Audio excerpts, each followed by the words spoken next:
you know a little bit about Yep. that. Oh, yeah. You know, on the autism scale, but at the lower end. Grader, so age appropriate behavior, but he's like Phones off. first grader. It's just, I have a hard time dealing with that. So sympathetic. Oh, it's, Carl, I had Carl. If anybody wants to sign in to address the board on agenda items. I got a grandson that's 7 years Sign in to old address the board on agenda items. on that scale right now. He's giving the bus driver makes him not well. Carl died 2 weeks after my mom did in 2012, and it was a rough month for me. You're on live. It's on broadcast. Good. Eulogy. I really appreciate what you did there. Thank you. It was easy to do because I love that kid so much. Anybody want to sign in to address I the just went board? and seen his little memorial at the Gardens. And you got a picture of him in there. He's in the inside, and it just, then his mother right next to him. Yes. Because that was second year. Sorry. I was cutting you off. A regular meeting of the Delta County Commissioners is being held this date pursuant to the following call. In a letter to the Commissioners dated February 1st, 2024, and reading as follows.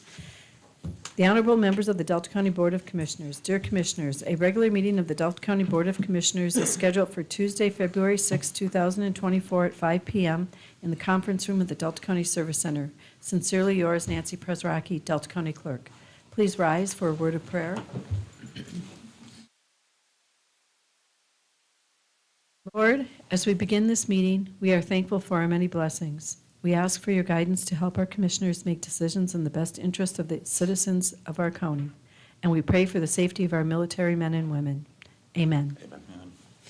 I pledge allegiance to the flag of the United States of America and to the republic for which it stands, one nation, under God, indivisible, with liberty and justice for all. Roll call. Commissioner Melner? Here. Commissioner View? Here. Commissioner Barron? Here. Commissioner Moyle? Here. Commissioner Peterson? Here. Thank you, folks, for making this a part of your evening. The meeting of the Board of Commissioners is now in order, in session. Housekeeping, please silence your cell phones if you would remember to do that. Under special business, it would be my absolute pleasure to introduce one of our deputies and Officer, is it Rexy? K9 Rexy, and she's, what, your name, Deputy, is? Deputy Norman. Thank you for your service, Deputy, and K9 Rexy is now a member of the Sheriff's Department? And Yes. outstanding. Yep, she's certified in narcotics and tracking. She's a black lab, and how old? She's 18 months. So what kind of stuff do you think Rexy will do? Will you bring her out? I mean, obviously, doing this would be part of education, or will be drug sweeps, or what are you looking for? Anything with drugs, whether we're trying to locate them or anything like that, she assists with. She's trained on to alert to where they're located. She can track, so if somebody goes missing or runs away, we can go on a track through the woods or wherever it might be and locate them. If somebody wanted to make a donation for like her food or something like that, do you take those, or? Yeah. The Delta, or the Sheriff's Department does. Okay, so I would bring it to the Sheriff's Department? Yeah, that's how we got her, was through a donation. Now, again, it's state commissioners, do you have any questions for our deputy or Rexy? Actually, I do. As far as the donations go, do you want money, or do you want us to actually bring food? Because I'm kind of particular with my dog and her food. Yeah, she's particular on her food. All of our K-9 units are, so the money is, is what we would use for her. Yeah. Has she been to work at, I mean, has she gone to service yet, or? I've used her 3 times so far in Okay. probably 15 days, so. Excellent. Anybody else, gentlemen, questions for our deputy or? for- Yeah, I talked to you earlier, and I was impressed on one of the comments you made on why we got a black lab and the family he's involved with you, if you could explain to the audience, because usually we have kind of like German Shepherds and that, and I thought it was very, very interesting on why Yeah. we have that black lab. So I when I got asked if I'd take one, I went home like any guy would and asked my wife, hey, can I get one? And she's like, well, we have young kids. So I brought that back to the sheriff's department, and a couple weeks later, they were sending me videos of black labs, and she gets along great with the family, kids, other dogs. She actually likes kids more than she likes adults. Good judge of character. Yeah, if an adult walks up to her, she might be a little skittish, but a kid, she'll take all the cuddles she can from them, so. And you think she'll go into the schools for education and things like that? I hope so. I mean, she'd be a perfect dog for anything like that because she's pretty, this is her, she's laid back, just wants to do whatever, you know. When I'm not working, she likes laying under my feet when I'm doing reports or whatever it may be, so. Well, that's some positive news. Yeah. Again, we thank you for your service. And what's the criteria that this dog would be used for? Could somebody request it, or is it just for lost people? You know, I'm looking at when somebody's child is missing or gone or in the woods and stuff like that, they just call the sheriff department and automatically? Yeah, so if we get dispatched to a missing human, anything, you know, like that, we're fortunate enough, we have 2 canines with her, and we work separate shifts, so one of us could go and track the subject down, or pretty much most departments in the UP now have dogs in our area, so any one of them can be utilized. It doesn't matter if it's an Escanaba call where a kid's missing, they could go just about anywhere just to track down what we're missing, you know. Is there an extra charge for this if we needed to utilize them as an individual? You know, I'm just asking, you know, because I'm curious No, that. I don't know that side of it, Oh, obviously, okay. but. You got to ask Ed that. Yeah, that'd be somebody above me, but as far as I know, I mean, we're public servants, both of us, so that's how it would go for me, you know, as much as I know. And the dog is being trained to, like, you get an article of clothing for the missing person or something, or how does it know what it's looking for? So I mean, this is knowledgeable for everybody, but, say somebody does run off in the woods, pretty much we just need the last location where their Okay. son would be. So if they're walking out in the woods and you're following them out there, make sure you know how far you followed them out there, so that you can, when I show up with her, we know, okay, this is the scent we're going off of to follow where they went. It's not like in the movies where you give her That's a why I'm scent asking. to something, you know, no, it would just be the last place we know, she'd pick up the scent and hopefully we'd locate them, you know.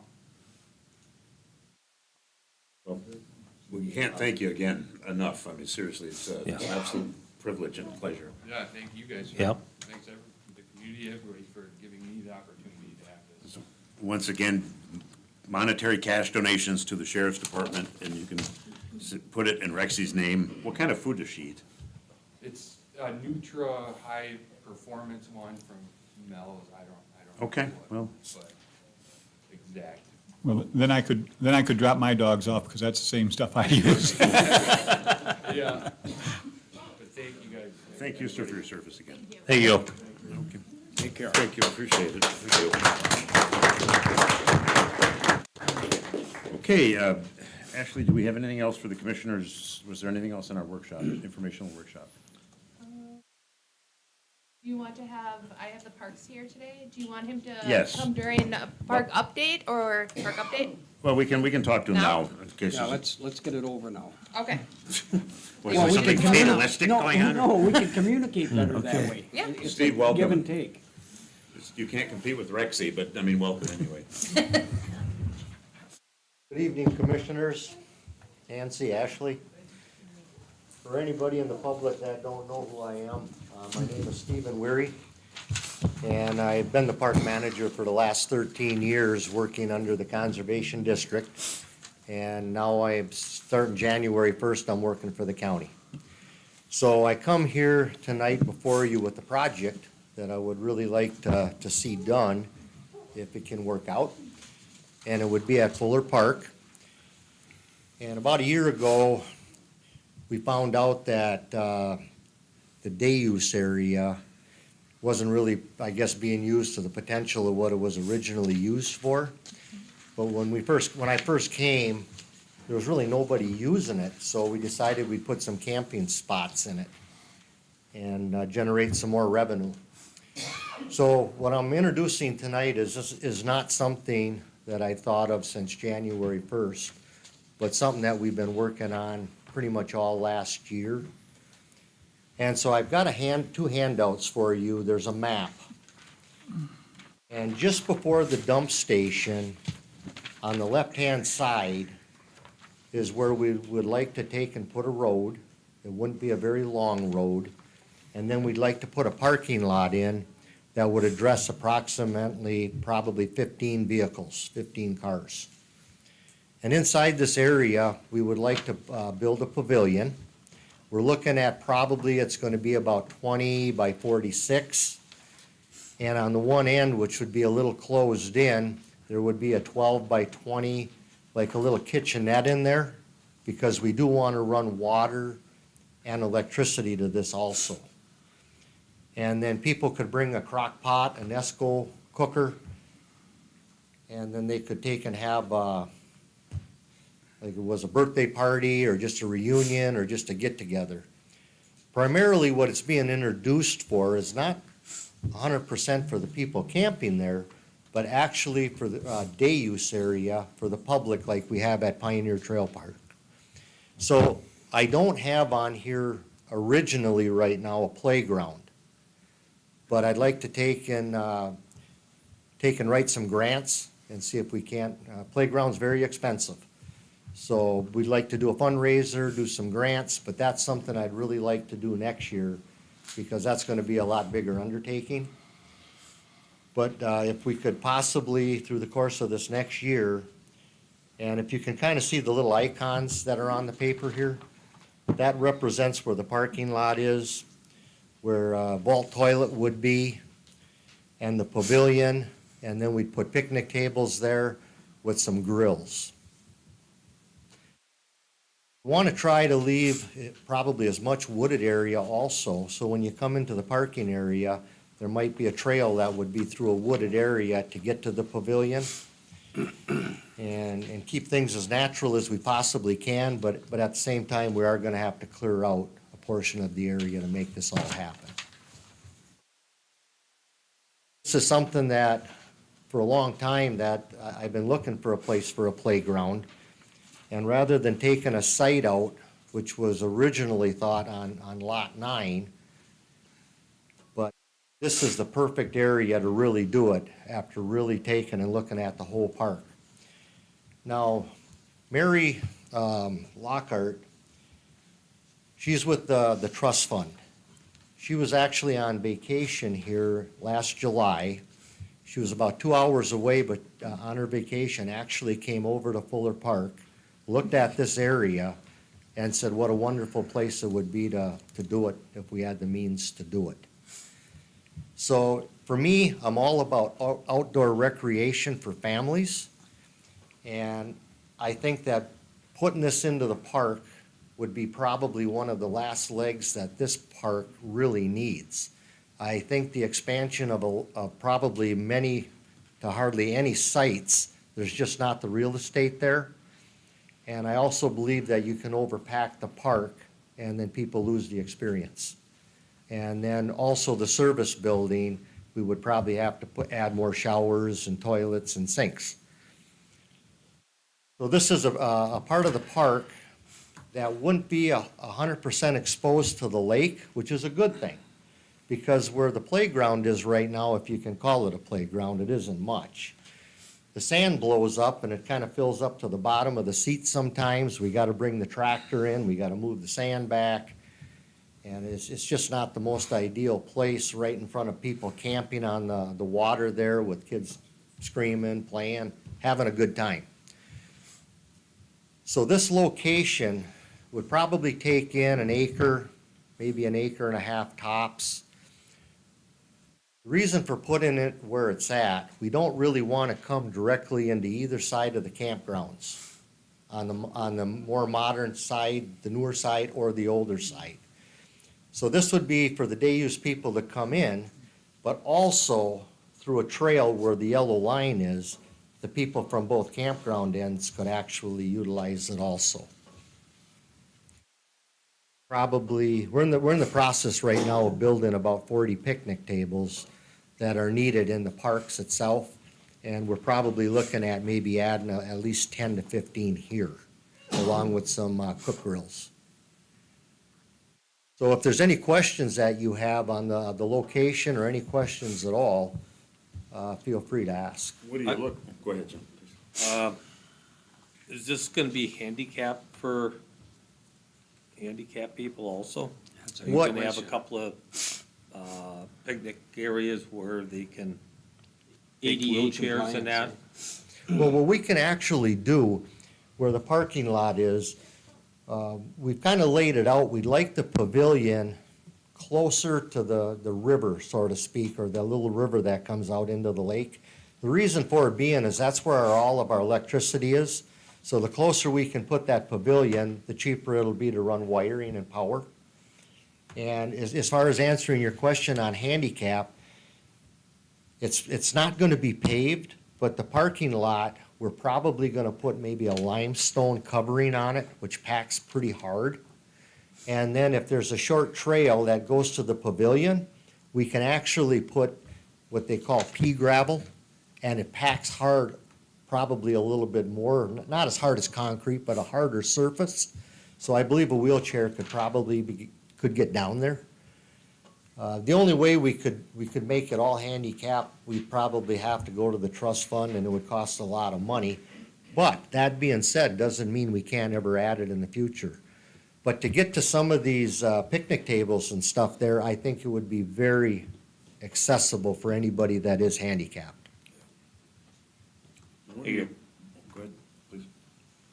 Are you looking at grants, or what are you looking at as far as? Not for this particular project. When COVID hit, it paralyzed the park in a lot of ways.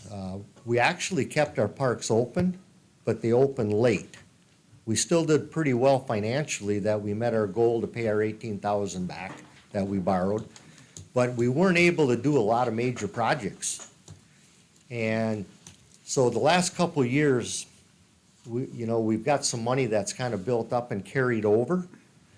We did spend 30,000 at Fuller Park renovating and redoing the bathhouse. We put all seed-coated floors, shower stalls in, and ceramic, and all brand-new toilets. It looks like a brand-new building. So I think we're gonna take and pursue a lot of grants in the future. And I've got one that I'm actually gonna try to get done before the end of March.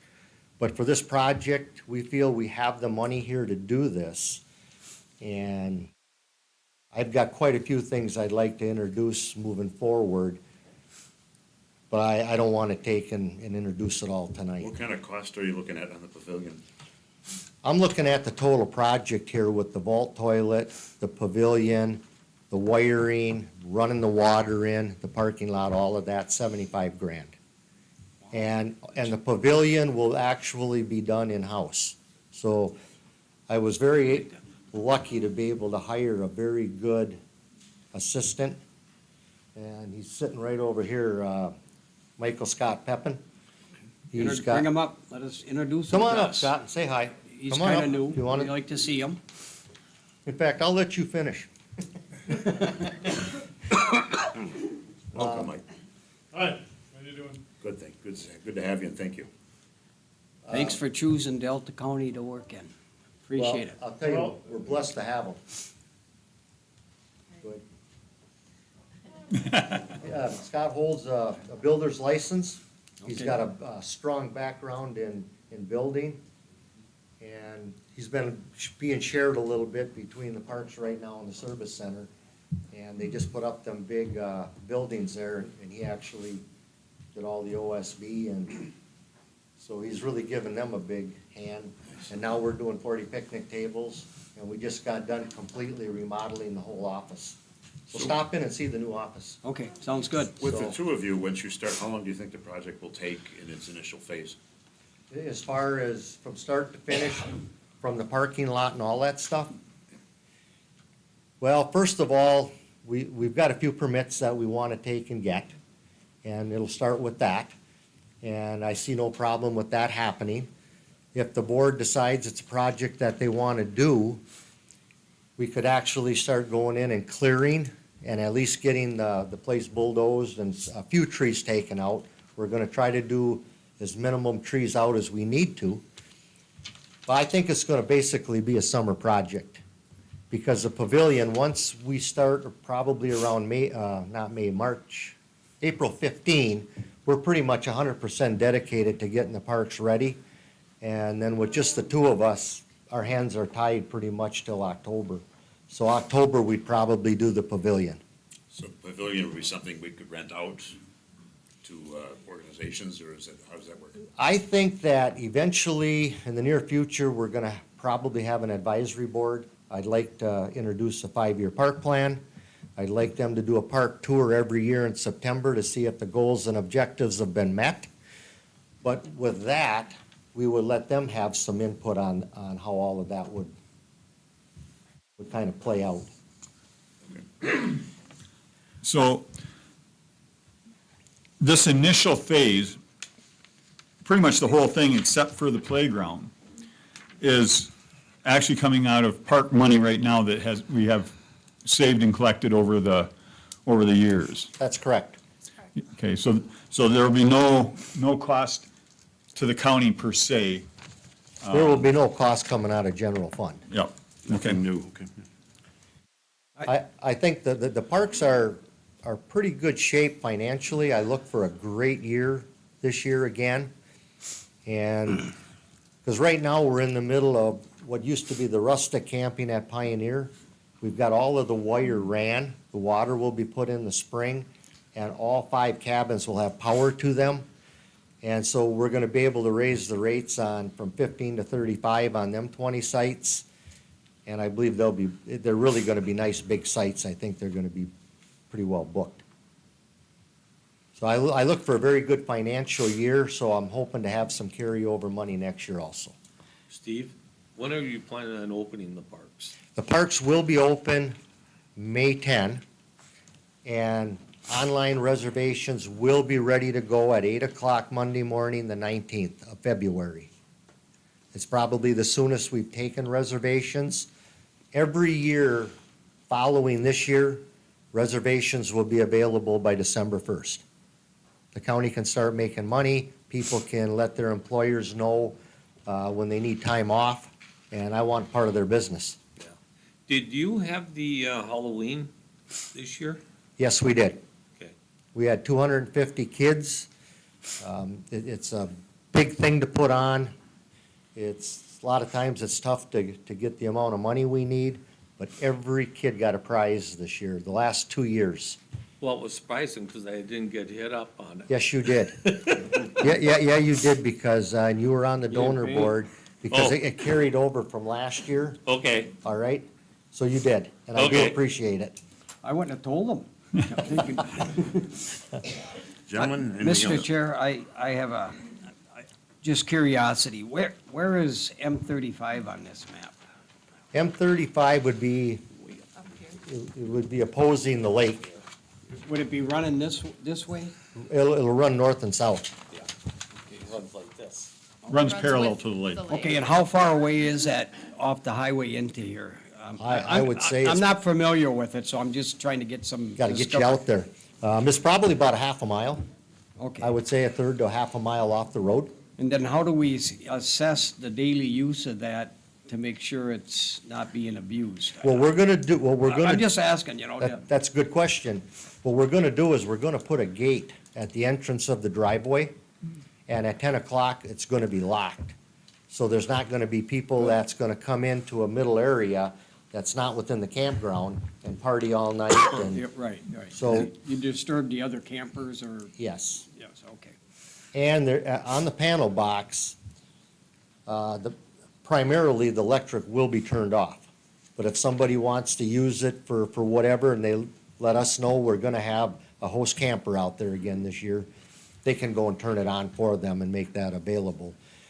And this is, through our advisory board and that, once we get it set on up, that's when we can decide, do we wanna charge for, if somebody wants to make sure they have it for that day for a reunion, then we would probably have a small charge for it.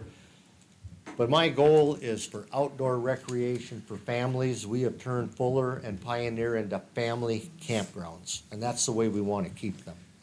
Very few problems. I like the fact that this is set up where you're not going to get kids or whatever, or the people that are in the picnic area going over to the camping area. I like the idea of the vaulted toilet. I think this is a great design. I really like it. And like I said, I like that the campers can use it, but for the general public, it is separated from the campgrounds. I think it's a very nice touch. Yep, I concur with that. And like I said, this isn't, just because I started January 1st, this isn't something I just thought up. But this is something that Rory Mattson and I have worked on very hard last year. And that's why we had Mary come out. And she thought that it was an excellent idea to put it there. I gotta ask, what is a vaulted toilet? A vaulted, you could call it a pit toilet. It's an outdoor toilet, Okay, so like a holding tank or An something? outhouse with a holding tank, yeah. non-flush. Mr. Chair, I'd like to make one more comment, Yes, if sir. I could. I like you, I'm just in favor of that committee or that park recreation board. I think the sooner you do that, the better we'll have the people's input in moving forward with this, because I may think a little different than other people, but I really like to be steered by what the people think about things. And I think, I just want to compliment you on that track, because I'm on the same track on anything we do in the county. So, thank you. Well, I've got experience with that because I actually managed Menominee County Parks for 11 and a half years. And we had 5-member board and 2 county commissioners. And somebody from each district that you guys Yep. serve would be appointed to that board, have staggered terms, and then have them have some input with a 5-year park plan, and then do a park tour in September every year, and then you can see the goals and objectives that have been met or not met, or anything that you may want to move forward earlier. It's an advisory board, but I'm all for it. Get going. Yeah. That's my advice. Me too. Thank you both for coming in and for your service to the county. Thank you very, very much, and it's a privilege and an honor to be able to take and deal with these beautiful pieces of real estate, and I thank you for hiring me. Thank you. Thank you. Serving. All right, very good. Thank Yeah, both of very you. good. Thank you, gentlemen. That would conclude the Commissioners' Informational Workshop. The approval of the minutes of the previous county board meeting of 1/2/24. I'll make a motion, we accept. Support. I have a motion by Commissioner Peterson, support by Commissioner Barron. Additional discussion. All those in favor of accepting these minutes signify by saying aye. Aye. Those opposed? Very good. Approval of tonight's agenda. Do we accept it as submitted, or are there addendums to it? Mr. Chair, if it would please the board, I would like to add 2 items to the agenda. First item would be discussion on Delta Force community leadership classes that'll be starting shortly. I'd like that to be item number 14, it looks like would be the next item under new business. So I move that we add that. Delta, 14 is Delta Force leadership class. I don't know if it needs to be second, but I think usually it is. And the other item I would like to add, a little bit of discussion on veteran service officer, the Department of the county. as Discussion I- on our VSO. Yep, on number 15, item 2, and I'd like to have a second on that if we could, on both them We're items. going to have to pass it in the, so VSO, item 15 discussion, okay? Anything else to come before the board? See, Mr. Chair, we received some information on a truck, I believe. Yes. So, part of your agenda packet, there was a correction on number 2. It says RFP and it should be RFQ. And then an addition of number, it would be 17 of the building and zoning truck. This was approved through finance. So you want to add item number 16 as the truck? Oh, Ashley? yes, 16, I'm Item sorry. number 16 would be discussion on building zoning truck.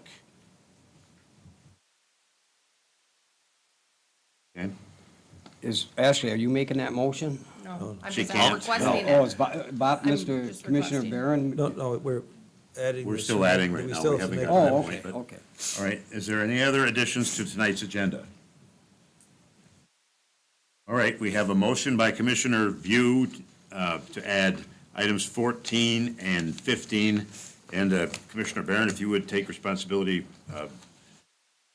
Mr. View, will you just do all three, 14, 15, and 16? Yeah, That's your I'll motion. move that we add all three onto. All right, the very good. agenda. That makes it easy. So we have a motion by Commissioner View, we have a second by Commissioner Milner, additional discussion. All right, all those in favor of accepting the agenda as amended, please signify by saying aye. Aye. Very good, that, we have an agenda. We have, very good.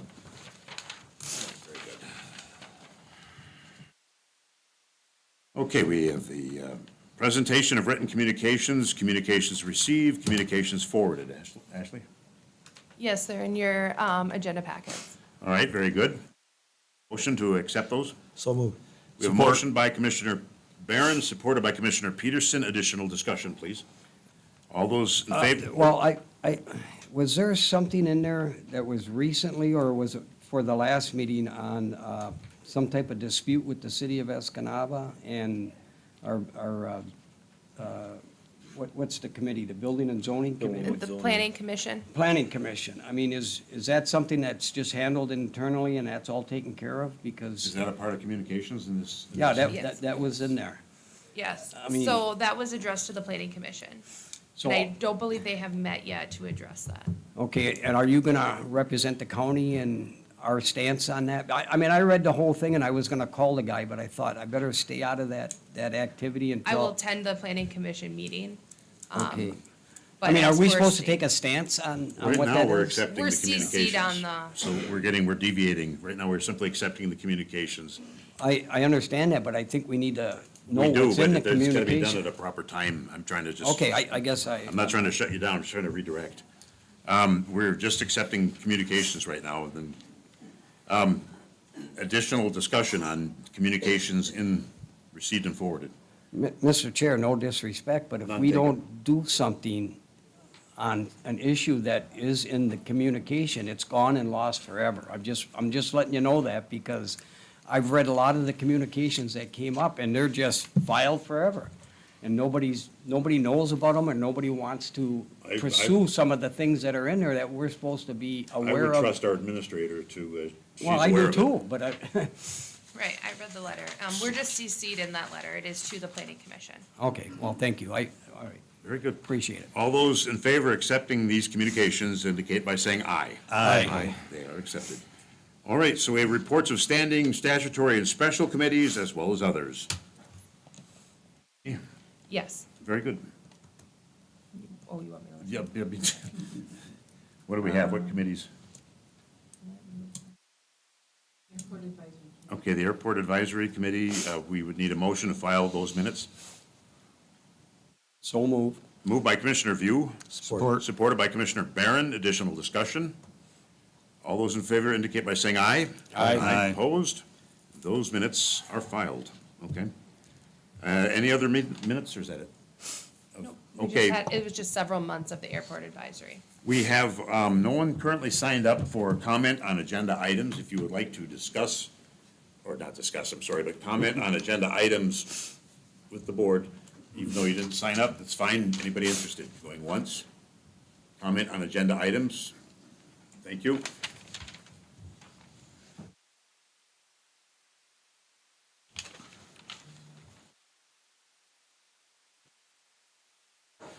Do you have to introduce yourself for agenda comment? Okay, Brady Irving, Wells Township. I just noticed at the end of the agenda here, there's this little accessibility statement for like hearing aid devices and things, and it says, requiring services should contact the County of Delta ADA coordinator by writing or calling the following, and then it gets cut off and there's no actual contact info. I just think it's, if you're gonna have an accessibility statement like that, it's important to actually get that.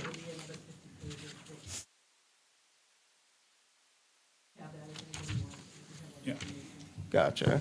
It's just not printed on the actual agendas that were handed out, so. Thank you, sir. I appreciate it. Thank you very much. So anybody else under comment on agenda items, please? All right, very good. We will move on. As soon as I get to my place. Committee reports, we're looking first with the administrator's report.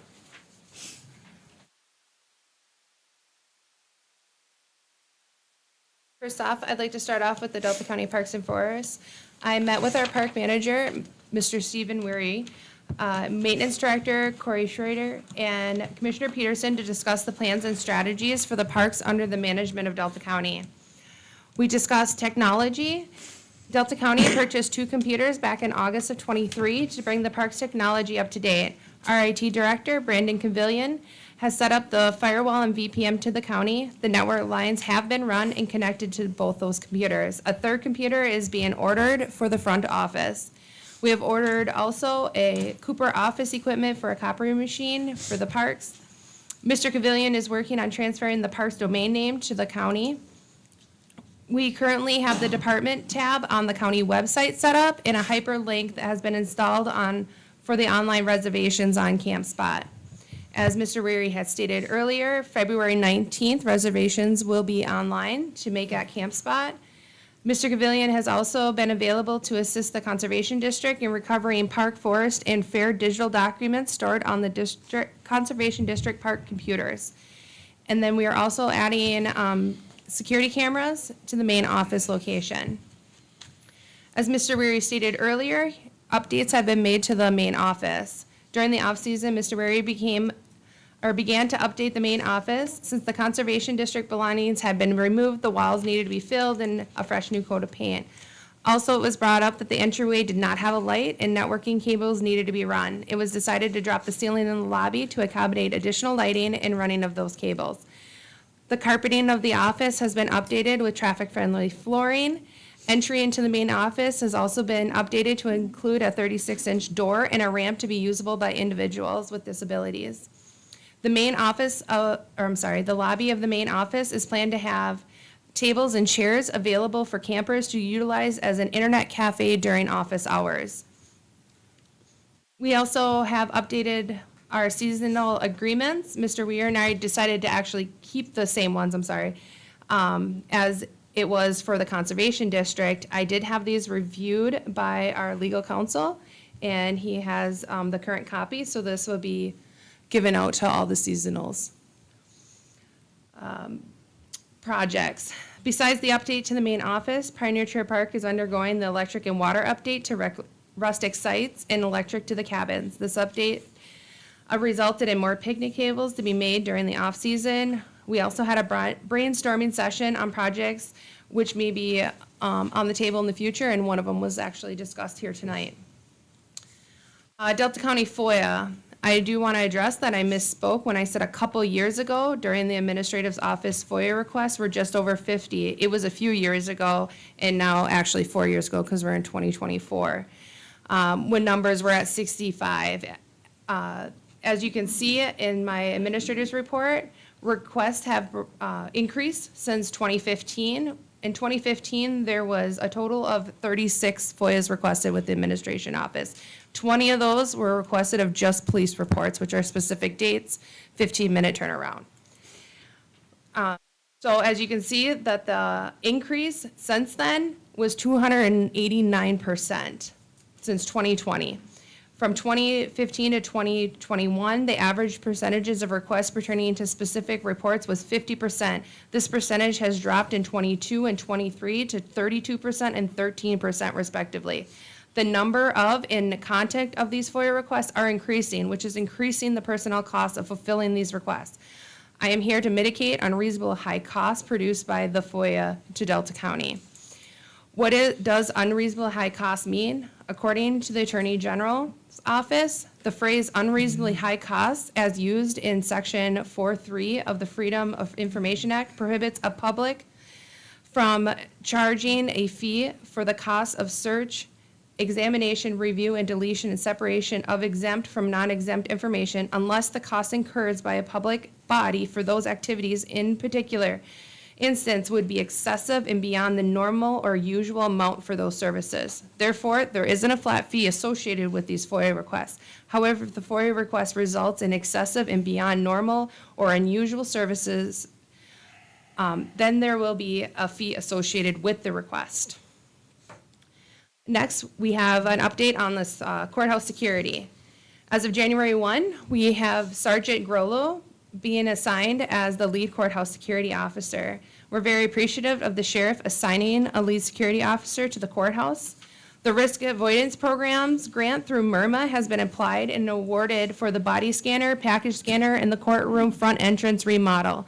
The body scanner and package scanner has been ordered. The engineers have been on site to develop plans for the circuit courtroom front entrance remodel.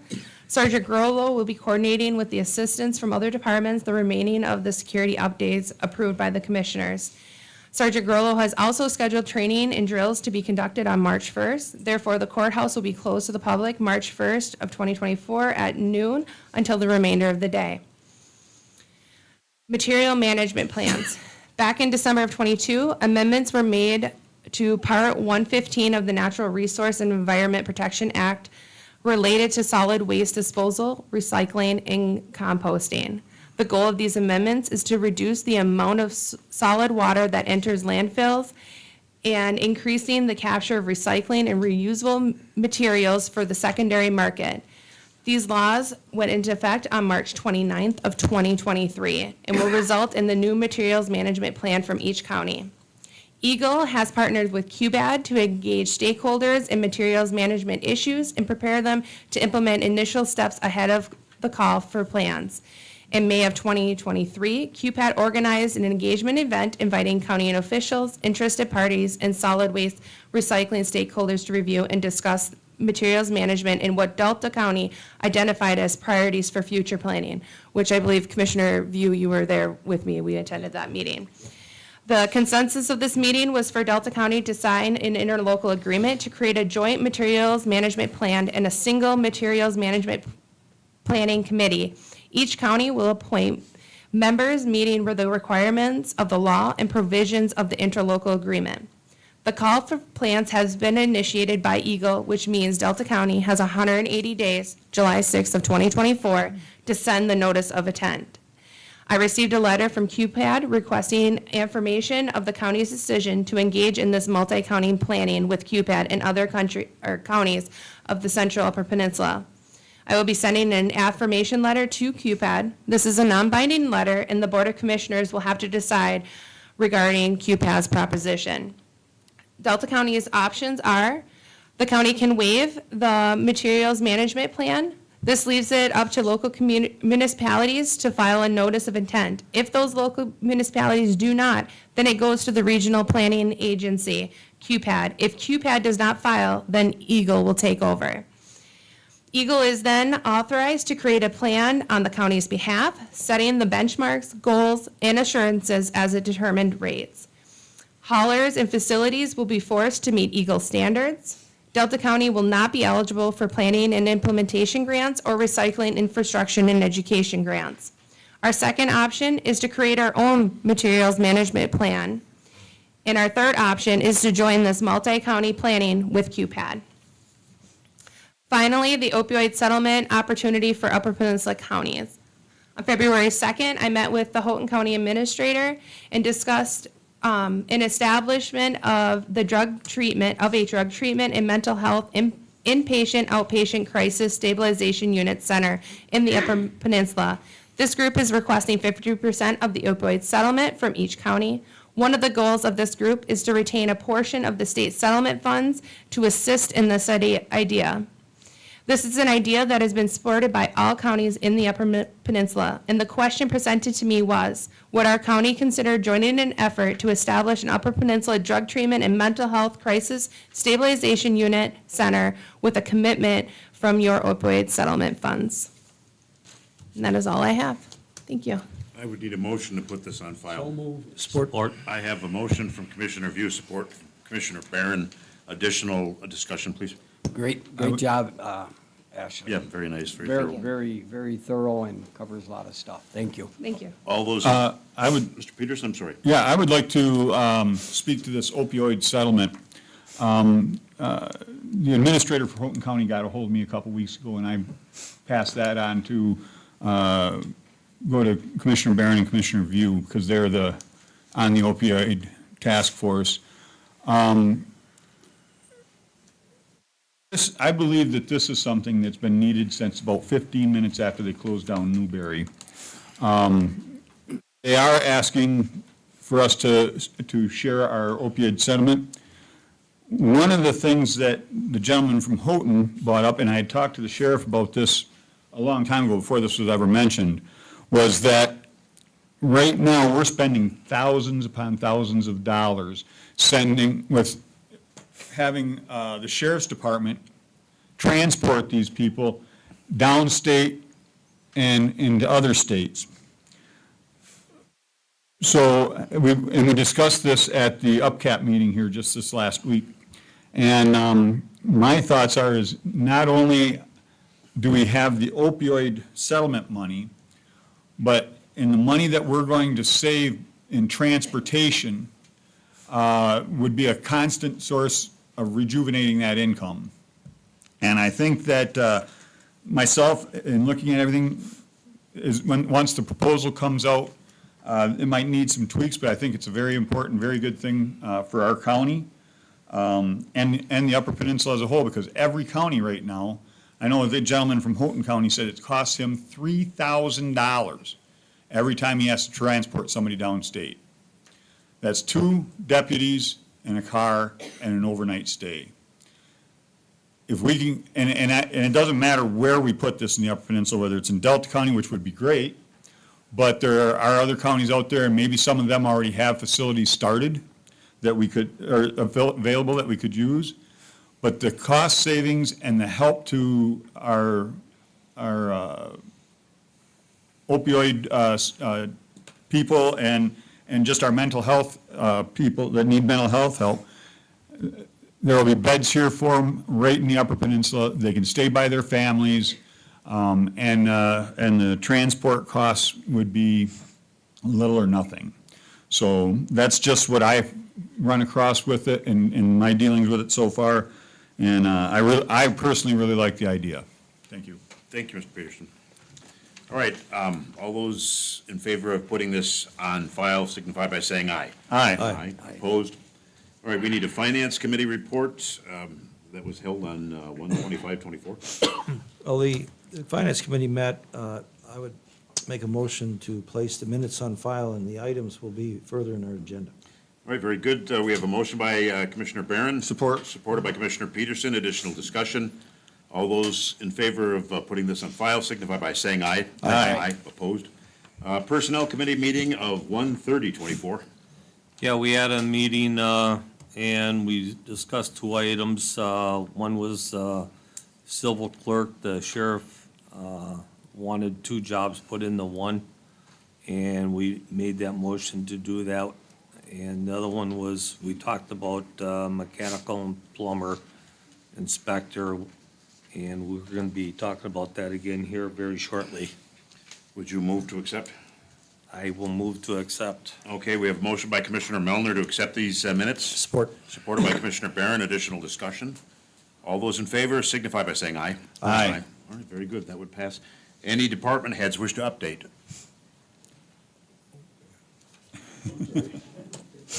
Welcome. Good evening, Commissioners. Jack Smith, Building and Zoning. I just wanted to give an update on what we're doing with the warm weather. We haven't slowed down a whole lot. We're still filling building permits. I filled out, I think, 3 more today, which goes along with inspections. So we're doing that. I'm getting a lot of calls on zoning for springtime already. And on top of that, I know there's some question from some people that don't understand what I do. So on top of the building permits, the zoning permits, and that kind of stuff, I'm also a consultant to a lot of citizens, a lot of businesses. I met with 3 people this week already just to consult them, help them along their way with their project. Two commercial projects, one residential project. So that takes a lot of stuff, a lot of stuff out of their plate. It puts it on my plate. I give them the codes, I tell them what they can and can't do, that kind of thing. I work with the contractors quite a bit. For example, young contractor, let me go back a little bit. We're losing a lot of older contractors in our community. Scott's a prime example. He's out of the workforce now, coming to work for us. I have inspected his work. We're very lucky to have him. He does a great job. So we got a lot of young contractors that are in our community, you know. Excuse me. One example, a young contractor, new in business, put in a window, egress window for a lady. I went there, looked at it, I could not pass it. It was not acceptable at all. Her initial reaction was, let's fire him, get rid of him. Hold on, let's give him an opportunity to fix it. He got a hold of me, he said he'd love to fix it, doesn't know how. I worked with him pretty closely, we drew up a plan, got the job done, fixed it, it's perfectly acceptable now. That's the kind of things I do out there in the field, just for citizens' knowledge and everything else. That's a big part of that contractors always constantly asking questions. There's a big thing about people not pulling permits, right? It's the Upper Peninsula. We know how that goes. Everybody out there in the world's got a lean-to off their camp or a shed at their camp they haven't built. When I'm caught up with other things, I do address these issues. There's people that maybe don't think I take it seriously enough, but my take on this, this is how I work it, whether it's good or not. My take on this is to work with those people that are non-compliant, that want to be compliant, help them get to that position instead of ruling with a sledgehammer, which is gonna promote them to not be compliant in the future. So, so to the questions out there about that, that's how I work that. I just did one today where I worked with the lady on the same situation. So, okay, on to that. We are working on an electrical inspector. We're hoping by spring to have somebody in place. Kind of waiting for, Menominee County has a joint venture. We've discussed that here before. So, hopefully that comes sooner than later. And then mechanical inspection, we will discuss that later in the meeting here, so that's all I got. Commissioners, do you have any questions? I like your philosophy. Thank you. I do too, Jack. I appreciate that, that you are giving a service and not a punishment. Sure. I think it's important in all of our areas in this county that we take and try and help the people as much as we can without, like you said, make them so they don't want to come to us. Right. Exactly. Thank you for your service, sir. Thank you. Any other additional department heads for an update, please? Mr. Ranstadler, welcome. Thank you. Thank you. Good evening. Good evening, members of the board. When I last appeared before this board, I had the unfortunate obligation of reporting that our airport was in a state of administrative crisis. It is with great relief that I could share with all of you tonight that this is no longer the case. On Friday, January 12th, I transmitted to the FAA approximately 600 pages of documents and records that the inspector previously identified as either incomplete or missing during the airport's fiscal year 23 annual inspection. I additionally resolved a second compliance issue, which was part of a separate enforcement investigation, the week of January 22nd. This involved the installation of an automatic fuel shutdown system to comply with a regulatory violation that had been left unresolved since 2021. These actions concluded a 6-month-long effort initiated by Administrator Ashley Young and Assistant Airport Manager Robin Morrison to correct an extensive list of regulatory compliance issues brought forth following the departure of the former airport manager. Young and Morrison, although extremely capable and industrious professionals, faced an uphill battle in fixing problems at the airport due to their lack of industry-related experience and unfamiliarity with several airport-specific programs. Nevertheless, they were instrumental in beginning the process of restoring the trust and confidence of the FAA while returning the airport to compliance. The airport's operations and aircraft rescue and firefighting staff, including specialists Dan DeGrave, John Kell, Tim LaCrosse, John Miller, and Mark View, also stepped in to lend a hand. I feel it worth mentioning that this team is responsible for the maintenance and upkeep of our airfield, not the administrative functions in the airport. In helping Young and Morrison with the inspection, they selflessly shouldered additional responsibilities outside their normal obligations. We would not have met our compliance deadline without their contributions and steadfast dedication to the airport. For my part, following my arrival in October, I merely picked up where Young, Morrison, and the others left off. The skills and experience I accumulated during my previous career as a Marine Corps Aviation Maintenance Manager placed me in an advantageous position to complete this task. I strove to offset my lack of familiarity with some airport-specific regulations and requirements by establishing relationships and building rapport with a number of agencies, including the FAA, the TSA, the Michigan Department of Transportation, the Michigan Department of Environment, Great Lakes and Energy, or EAGLE, Delta Sky West, 2 consulting firms on retainer at the airport, and the airport staff. Former and longtime airport manager Kelly Smith also offered her advice and assistance, which made the task much more manageable. Excuse me. Finally, I sought the guidance of other regional airport managers as well as the Michigan Association of Airport Executives, all of whom were willing to help me navigate the complexities of the regulatory and compliance process. I want to thank all of these organizations and individuals for their help and mentorship over the past few months. The bulk of my work consisted of 5 major tasks, including 1, searching for and recovering files that cannot be located during the inspection, 2, redocumenting training and maintenance actions that had been insufficiently or incompletely recorded in the first place, 3, developing and delivering delinquent training that had not been provided over the course of the past fiscal year, 4, designing and or implementing local forms and new processes to meet local guidelines and federal regulations, and 5, requesting and coordinating the integration of the automatic fuel shutdown system with our existing equipment at the airport. All of this, however, did not come without a cost. I sacrificed a great deal of my personal time, either staying late at the airport or working weekends and holidays to meet our obligations. During the month of January, for example, I worked 2 consecutive 70-hour weeks at no additional cost to the county. I offer this information not as a bid to gain sympathy, recognition, or additional compensation. Instead, I merely want to highlight the monumental amount of work that was required to meet our deadline, which the FAA graciously extended more than once. The airport averted being the subject of more serious enforcement actions, which could have potentially included litigation, civil penalties, and possibly the revocation of its operating certificate by only the narrowest of margins. It is therefore vital that that airport management and key personnel in the county, including members of this board and the Airport Advisory Board, remain cognizant of our obligations. As the manager, I am chiefly responsible for the safe and efficient operation of our airport. It will truly require team effort, however, to keep things running smoothly in the future.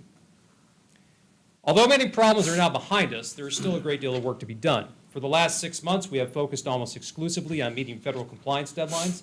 As such, we now find ourselves in a challenging situation. Training and planning that should have started months ago has yet to begin. In simplest terms, we are about 6 months behind schedule in meeting a variety of obligations, most of which the airport fell far short of during the recent inspection. Although we are no longer in crisis mode, and there is absolutely no danger to the safety of the traveling public, the airport is very much in a race against time to prepare for our next inspection. Yet, I am optimistic that with a lot of hard work and dedication, we will maintain compliance and meet our training and maintenance obligations next summer.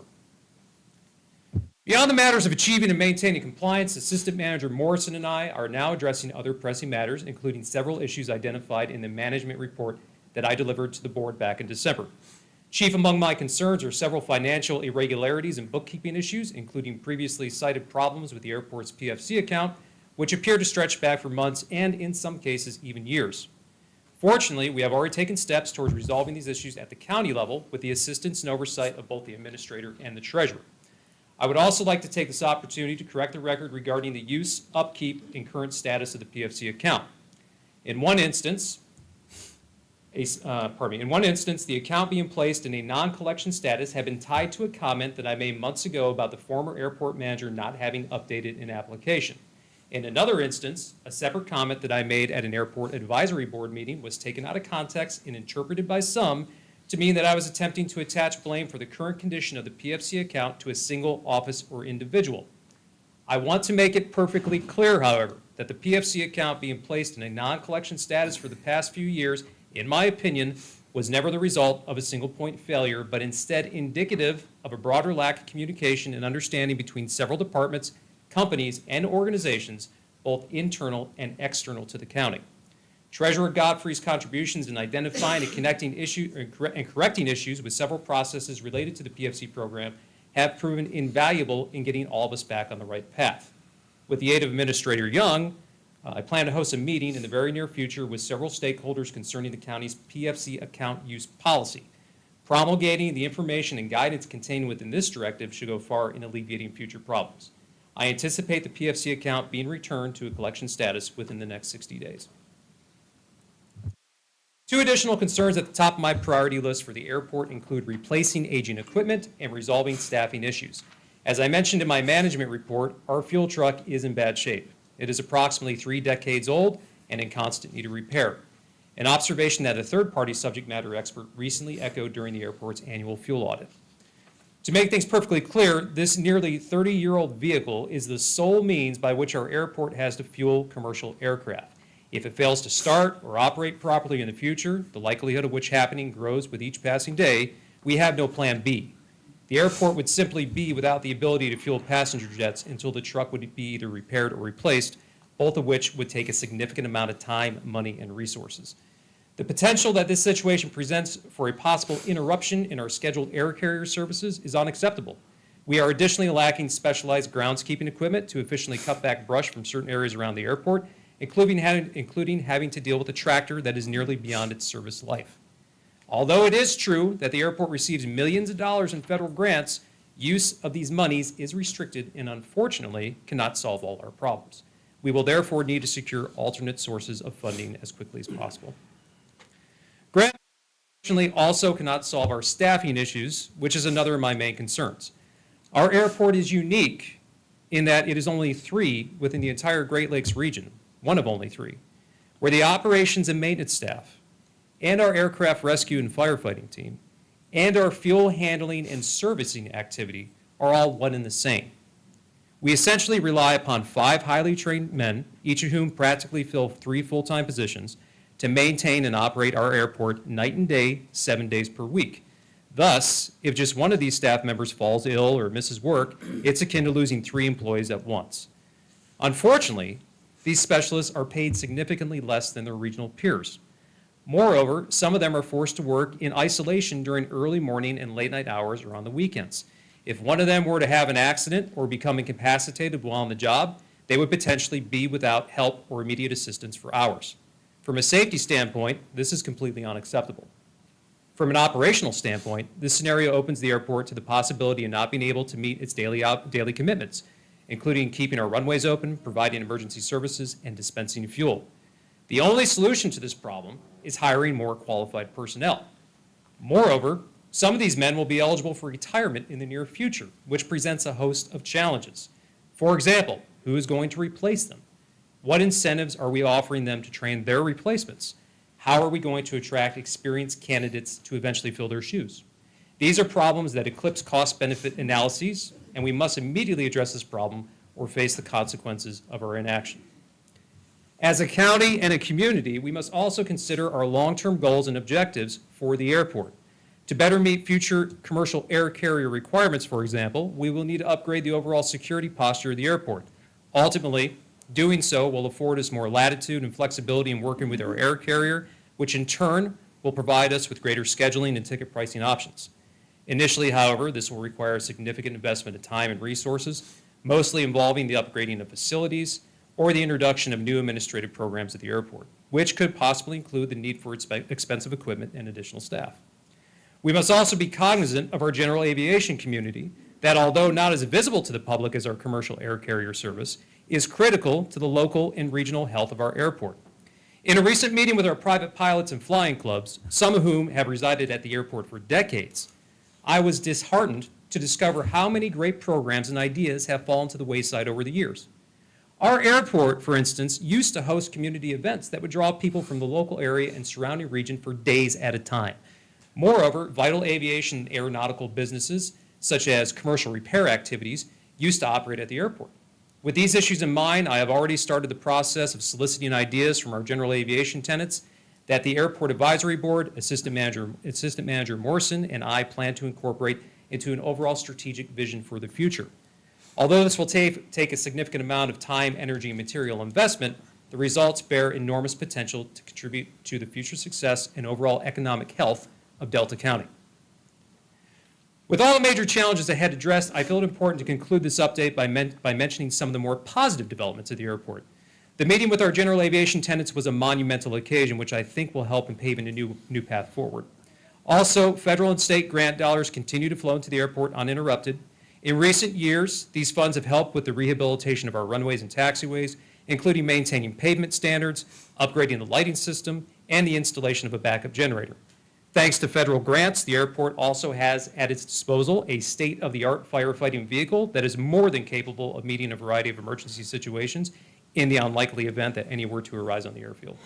More recently, the airport received a critical piece of snow removal equipment that will prove vital in keeping our airfield open and operational during the winter. When we have had to deal with snow, removal has proceeded smoothly due to the assistance of county maintenance and custodial staff who are responsible for the overall upkeep and cleanliness of our county buildings. Although a relatively small group, this team has done an excellent job of adjusting their schedule to meet the evolving needs of the airport, including cleaning and repairing different areas in and around our main terminal, replacing carpeting, repainting walls, and removing snow and ice from our sidewalks and parking lots. They will also play a key role in meeting some of our groundskeeping needs later this summer. Finally, I cannot conclude this update without congratulating our local SkyWest Unified team who recently won the Delta Airlines 2023 Station of the Year Award. In conclusion, there is still a great deal of work ahead of us, but we also have much for which to be thankful. Assistant Manager Morrison and I are honored that the people of Delta County have entrusted us with the future of their airport, and we will do our very best to meet their high expectations. Thank you. That concludes. Outstanding information. Thank you. Gentlemen, questions? I love detail. I don't disagree with anything that you have presented to the public, to the commission, but I'd like to challenge about half of what you're saying, only because I feel I have some knowledge on federal MDOT compliance issues, stuff like that for many years, and it's always a crisis when they come down. For my company, when I had it, do you have experience going through an audit like this before? Yes. Okay, do you have experience going through an audit as the owner or in charge of everything, where you're responsible for everything, or as part of, with the Air Force, you were in charge of that base? He's a Marine. Or, well, sorry, my kids are in the Air Force, I keep that in mind, but Marines are just as good. I have a brother that was in the Marines. I'm trying to see what your background is, because even in some of the, I got like 50 pages of reports from you on stuff that I just don't have time to go through everything, and as I go through it, I can bring up some ideas that would help you understand that everything you're trying to do just seems to be too quick, too fast, too much right now. That would be your opinion, Commissioner. I don't know if it's the prevailing. I did say that, No. Mr. Chair. I mean, if you don't want me to talk, please tell me, Please because talk. It's just, I'm trying to get this down to a workable plan on stuff, I mean, that I think we can move forward with the commission and actually be able to foresee a lot of this stuff happening in the future. It just seems too much, too quick, too fast. The crisis lasted how long? How many Well, days? I would say 6 months. So the from crisis time was that there Administrator before you Young came? started trying to repair things to when I got there, yes. Okay, all right. I mean, I have 30 pages of responses to his stuff that I would like to go through with you, and maybe Ms. Young, if the board would approve it, so they can get some type of insight of what I can offer to what you're trying to do here. And I'm not against anything. Matter of fact, I am very grateful for the consistency in what you're trying to do moving forward with standard operating procedures that will stick with this county and whoever's in that position for history and improve upon that. And I think that's where you're moving forward really good for our airport. you had questions? Anybody else with questions, please? Or comments, because I have several. I guess I've been following what's going on out at the airport very closely. I go to the board meetings. I also go out there occasionally just to see how everything's going. And I have to say that I don't, out of the people that we interviewed for this job, I I think that there was only one other person that could have cleaned this up. And he was, actually had was applying with us and also applying in Brownsville, Texas, I believe, for an airport there.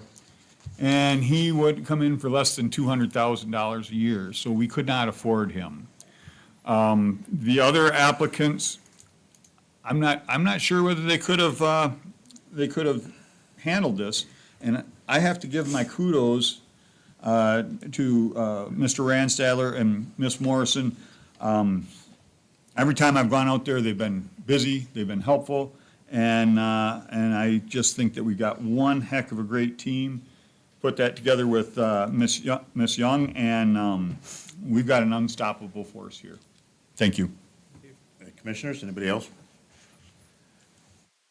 Situation we were in, we needed somebody who would take charge, whether, like a Marine does, and what I really appreciate is that you're saying we, and you're giving credit and spreading it out to the employees, your assistant manager, and when we, at the last meeting, we were still in crisis. I mean, you had obviously had a meeting with the FAA, and it's safe to assume now that our relationship with them is on the mend, and Yes. we are no longer in danger of being shut down. That's correct.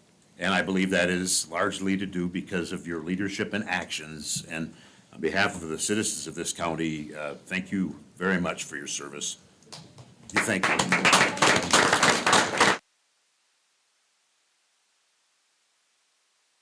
Very, very grateful. Any other questions, please? Ashley, you're running a good team. Thank you again, Bob. I like the way you do your hair, by the way.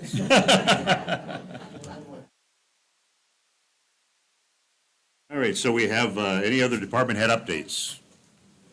Then we will move on to general orders of business, unfinished business. We're looking at the building and zoning administrator job description. Is that out of personnel, come right out of the personnel department? Okay. Nice.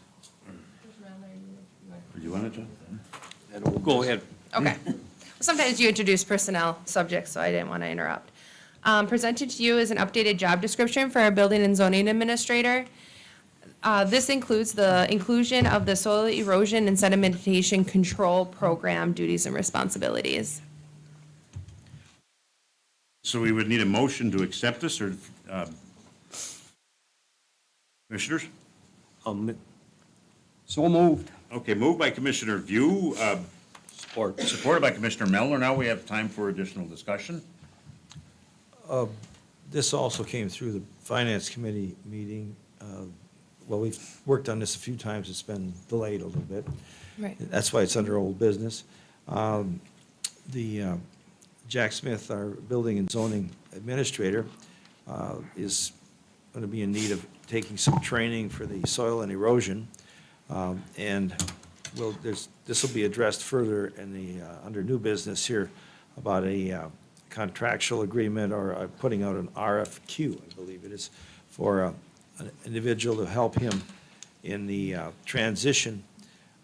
So in the way my understanding is from the finance aspect of it is that the job description and, well, we're almost tying in with item number 2 here, building and zoning. So, Mr. Chair, would you mind if I take a little discretion here? Sure. Because those two items are tied together, actually. Jack has told us, at least on the Finance Committee meeting, and that he would, that the increases that are going to be put forth would not take place until he was comfortable in being able to do that part of the job. So I think the first item here, building and zoning administrator job description, I think the motion is probably in order. It is moved. So I'll make a motion for that. Commissioner, we've already done one. Then I'll support that. Yeah. But anyway, I'd be supportive of that job description. I just wanted to explain that Very good. it's not going in immediately. All right, so any other discussion, gentlemen? All right, all those in favor of accepting this job description as presented by the Personnel Committee, please say aye. Aye. Opposed? That would pass unanimously. Now, item number 2 under old business is the Building and Zoning Administrator increase for soil and erosion duties. There's a request for doing 2 phases for the building and zoning administrator position. The first phase would be an increase for the permits that are the building and septic type through Part 91. The other increase will happen once there's 4 other types of permits that the building and zoning administrator will be conducting. And the total increase for the position would be a $10,000 increase. Is that gradually phased in or is that immediate? That is gradually phased in, and that does not start effective of the approval. Starts once he is certified, or the administrator is certified. And then that goes in 2 steps, doesn't it? First, there's a $5,000 increase, and then another Correct. $5,000 increase. Correct. All right, so we have the information set up. I would need a motion to accept this new fee schedule. So moved. I'll support it. I have a motion by Commissioner Barron, support by Commissioner Peterson. Additional discussion, commissioners.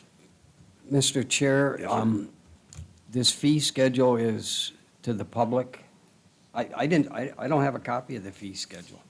I think it's item number, I got it, I looked up 2 and 3 under old business, and there's nothing in there that It's- shows me what. It's a spreadsheet that shows the salary increase, Well, yes. I got that's the salary, that's not the fee, is it? That's his increases. Okay, we're voting on the extra duty compensation. I thought you said something that there was an increase in some of the permitting services. You didn't mention anything about that? Can you repeat that? The permitting services, like if you get a permit for, That's later down in the agenda. Oh, okay. This is just for the personnel, just our personnel. For the compensation for the Yes. extra duty? Okay, Yes. all right, then. Next sorry. item. Sorry. not a problem, sir. All right, I have a motion, I have a second. Additional discussion? All those in favor indicate by saying aye. Aye. Opposed? That would pass. Item number 3 is soil and erosion and sedimentation control permits.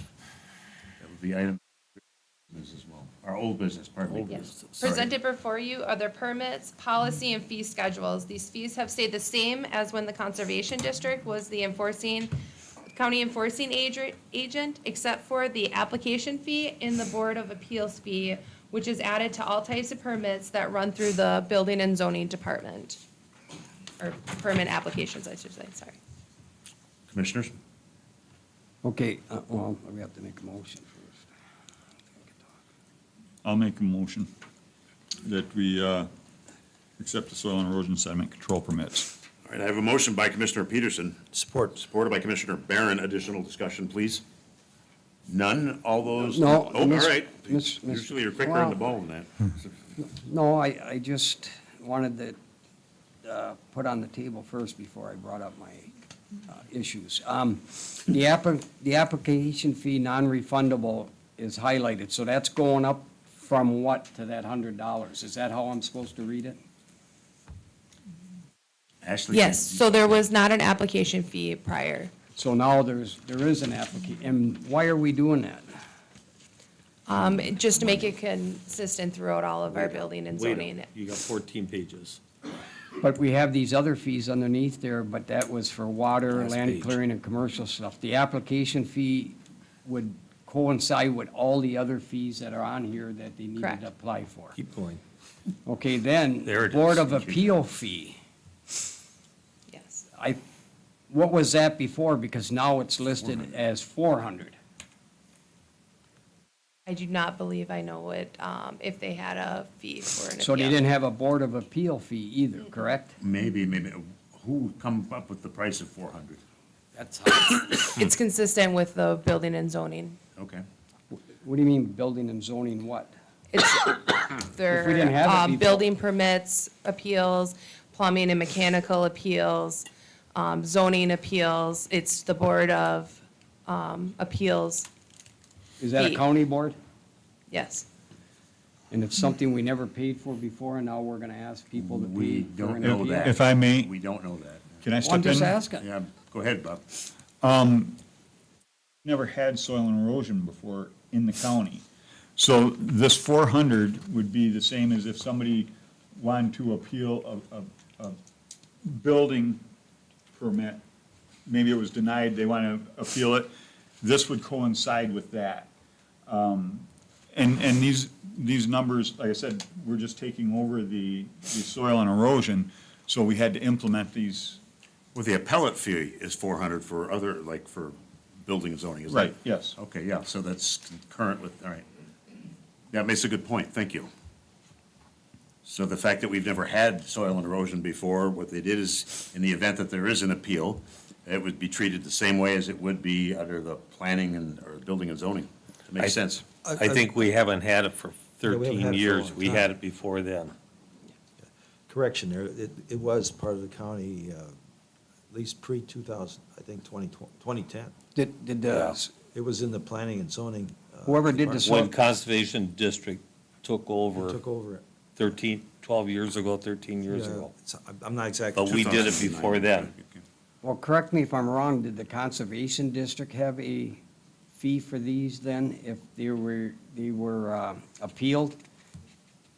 I mean, because they did all our soil and erosion. I see what they did here, I can't read it. There had to be an appellate process. I mean, does somebody know if somebody appealed what was decided? I really don't know what the Conservation District did, but I mean, in Well, no, but reference to they the handled, county. it's I'm just trying to consistent. make the point that they handled everything, so I just wanted to see how consistent they were on an appeal on our behalf if they had to do the work. I just think it's awful high, in my opinion, that's all. I don't know a The lot about appellate it. price tag is high, I would agree, but it's, Okay, but, that's fine. anybody else pleased with these 14 pages of info? It's a lot. Okay, so I have a motion, I have a second, as last chance of discussion for this? All those in favor signify by saying aye. Aye. Aye. Opposed? Aye. Okay, so 4-1. That would pass. And we are out of old business, we're on to new business and the payment of our bills.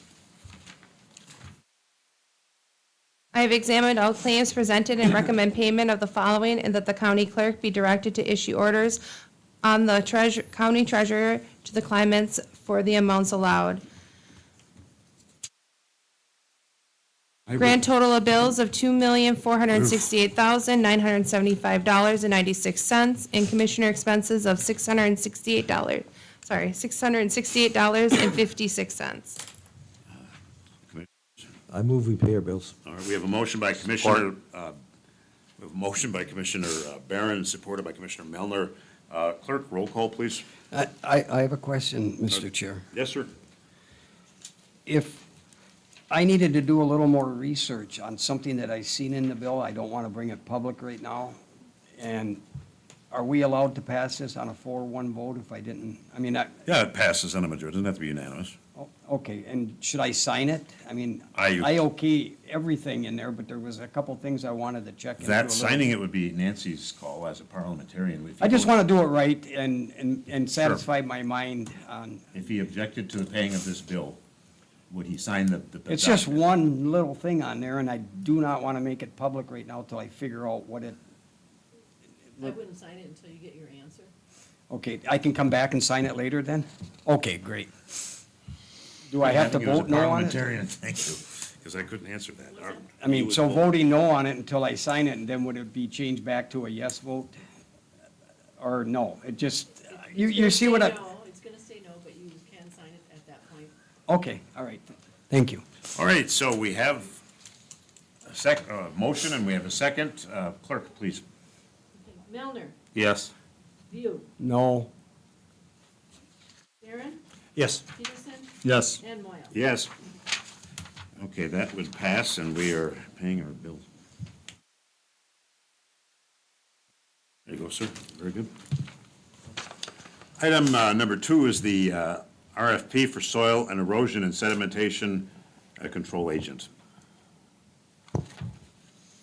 An RFQ was requested. Q, I'm sorry. Yep, RFQ was requested by Jesus, the stepped in Finance Committee to be presented to the Board of Commissioners for approval. So we got to send this out, and I would need a motion to send out the RFQ. I'll make the motion. We have a motion by Commissioner Peterson, I'll support. supported by Commissioner View. Discussion, please.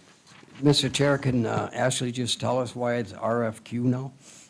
Ashley, what's the difference between Let the the public know why we, RFP to RFQ, other than a few letters? So the greatest concern is the qualifications. That's what an RFQ requests for qualifications.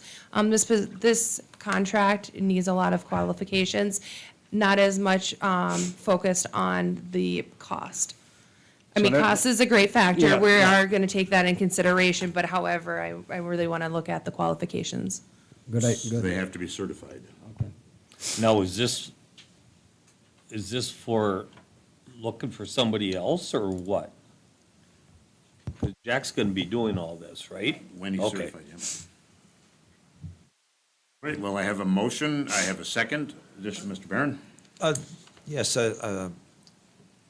we're basically in a transition here. This is something Jack hasn't done before, and we need the expertise of those that are, or whoever would be familiar with doing this. And we've got quite a list of qualifications here that would be needed for this. And as you've seen in your materials, there's multi-pages here. And we want to continue this service at the high level it has been to this point going forward. And I think having someone in that position that knows the soils, knows our growing season, different soil types, wetlands, all these different issues, that has a familiarity, can be, like as Jack mentioned about helping contractors. This is also helping the landowners with these questions, and as it states in here, materials we have that would hopefully keep us out of litigation issues. Yeah, risk Now, management. I got a question. Ashley, we already got the road commission that's gonna be doing this? Yes, they're assisting, on a temporary basis. Okay. Commissioner Barron, you're kind of suggesting one person or two persons to look at this, or what? Who are you talking about? I'm not talking about anyone specifically, I'm saying that we have a set of qualifications and we're going out for an RFQ. The road commission would do it in the very temporary part of it. They're only going to be, they get into March, depends on what happens, and especially with our weather conditions right here. Once their road season starts, they don't have time to fool around with this. And I've talked to Jody Norman at the road commission, and they have 5 different people that are certified in some of the different, the CEA and these other acronyms that you have to be certified in, the construction, stormwater. They are in parts of it, or they have a couple of it, but their expertise is with dealing with the roads. And if they do have an issue where there's anything that they think there might be something to do with wetlands, they have an automatic connection into Mr. John Gustafson out of Eagle that he's assigned to road commissions across the UP apparently, and he comes down for that. What we're looking at is as Jack Smith becomes more acquainted or familiar with it and utilizing it, that he has that mentorship to come through this in that interim, that has the experience dealing with the private landowners on those different issues. It's one thing to deal with the roads and the ditches, but it's a whole different thing to deal with these landowners out in their different issues. That's part of the service we've had, that's the service we want to maintain. I'm picking on Jack. You're going to get picked on anyway, Jack, so. But like he used the example of helping a young contractor who wasn't familiar on a particular procedure for an egress windows he talked about. You have a lot of landowners who want to do something on their property, and they want to do it right. We need to be able to give them that service to help them in the right direction as much as possible. Yeah, Mr. Chair, my comment is, this is pretty thorough. I'm just hoping that, not wishing, but if we work hard, I think we'll get somebody that'll be qualified in all these areas, and it'll mitigate a lot of risk for us in the future. I think it's really good. John? Real Your hard. wheels are turning. They're grinding right now. All right, Bob? I have nothing right now, no. All right, gentlemen, we have a motion on the floor, we have a second. The resolution is in your packet. All those in favor of accepting this resolution signify by saying aye. Aye. Aye. Opposed? Request for, Oh, sorry, yeah. But I'll RFQ. back up, let me put on the brakes. All in favor of sending out the RFQ, which is the request for qualifications, signify by saying aye. Aye. Opposed? All right, very good, that would pass unanimously. Sorry, went down the wrong path. Okay, so now, we have a resolution for soil and erosion and sediment control. Is that, we just did that, so, we on to item number 4? Nope, we're on item number 3. Okay, so it is a resolution. Yes. Very good. You have before you the soil and erosion sedimentation control resolution. And do we need it read for the public, or is it all right?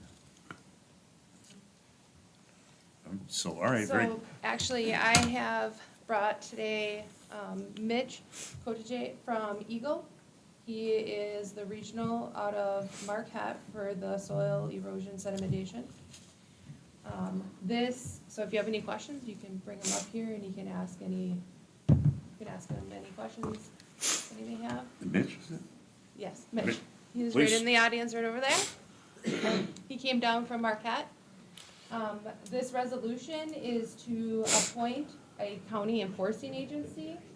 Delta County Road Commission has agreed to assist Delta County in administering this program until the building and zoning administrator retains his certifications, as long as the assistance will end prior to the road restrictions. Well, sir, thank you for coming down So, and planning up your evening with us. Mr. Chair, I would like to move that we accept this temporary soil and erosion settlement control resolution presented for us so that we, and if we get second, then we can talk about it. Okay. I'll support. Okay, we have a motion by Commissioner View, support by Commissioner Peterson.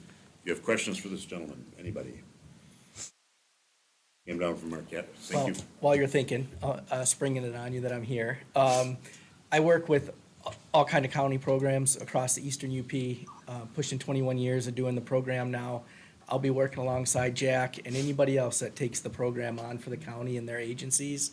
So we work together. I'm a constant resource, available for questions, working through what are the technicalities of administering the program and how things work, and even going out on site visits with private landowners, whatever it takes. We just want the programs to be successful for that agency, but also for the county board, because ultimately, this program lies with the county board's responsibilities. So, I'll be available whenever needed. Gentlemen, questions? Yeah, Mr. Chair, I would like to ask you if you're interested in the job. I am, that's why I do my job now.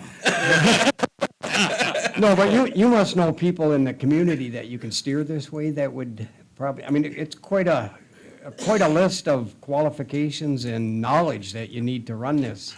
There's 2 different levels of training, and I'm confident that Jack will be able to get through those levels of training. We have lots of different people that do it. We have people from health departments, people from building departments, people from conservation districts, road commissions, MDOT, DNR, foresters, all kinds of people that get this certifications to administer the program. So it's very attainable, and it does teach a lot of the necessities that you need to do to implement the program. How do you get the experience, though, when you get to wetlands and by waters and the Right. different dry seasons where it's been dry for a long time and you dig down 2 feet and it still looks like good soil, and when the wetness Yep. comes for years, all of a sudden it's back to muck and you don't want to be building something or doing something that happens like that. Is that what our building and zoning administrator will learn all that too, or? So that's more of an on-the-job training type of situation. He is not issuing permits for wetland fill projects. Okay. That's the landowner's responsibility to do their due diligence, to Do you? contact Eagle. I don't issue wetland permits. I have 4 other programs that I work on, but it's a landowner responsibility to make sure they're not filling regulated wetlands. Of course, as the Part 91 agent, they can be a resource to people and guide them to, hey, I think that this might be a wetland, and then you should be contacting Eagle staff to follow up with them. as a part of this program, we don't want projects to fill regulated wetlands, but also knowing it's not necessary that the CEA is an expert in wetlands. That's the Eagle Department, the Michigan Department of Environment, Great Lakes and Energy to be the expert in wetlands and to issue those permits. And we have a program where landowners can apply for a pre-application meeting to get an Eagle staff person out on their property, to do a review, to talk about what their plans are, and then can follow up by applying for a permit from Eagle after that. Great, and then Mr. Smith will have your expertise on anything he would need by just calling you? Yep. Yeah, Okay, I great. can't guarantee it'll be in the next hour, but yeah, we'll. Well, thank you. Help out whatever needed. When it comes to the wetlands,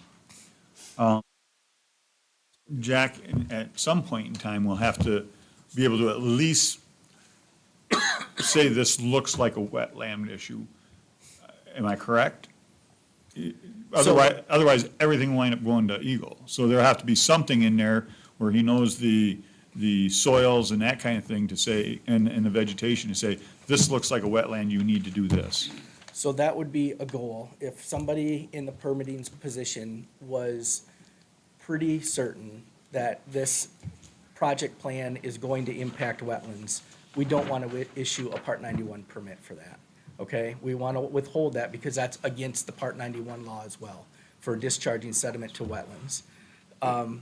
However, realizing that it's not their role to issue wetland fill permits, they can put a condition in their permit that they issue to the landowner that says, there's a reasonable expectation that this project may be filling wetlands or impacting wetlands, and that this permit does not authorize that fill in a regulated wetland. You should contact Eagle for that final determination. We have language that we help county programs out with that to make sure that they're following the right protocols. And again, we're trying to protect the resource. That's the goal, is protecting our shared surface water resources of the state. So we would work through that. But again, it does not have to be an expert in wetland fill, but people learn kind of what they look like, and there is different hydrologies. There's 3 different things that trigger the identification of wetlands. So,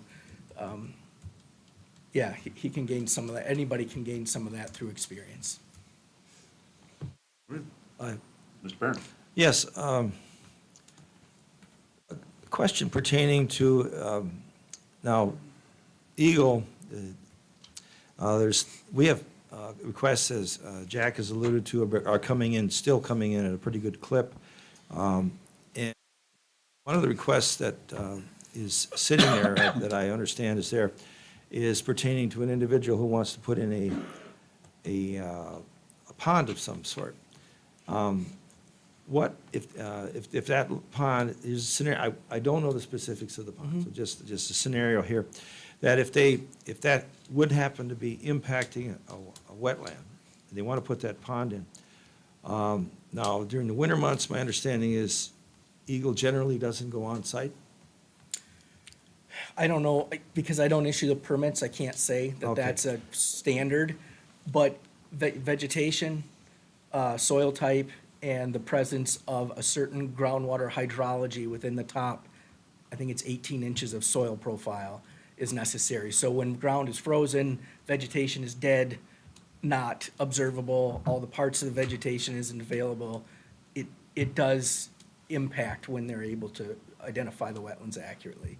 So blanket statement of they can't do it, I can't say that, but I know that there is some issues of being able to do it year-round. Okay, so you have the 3 points, the soil type, the vegetation, and high water mark.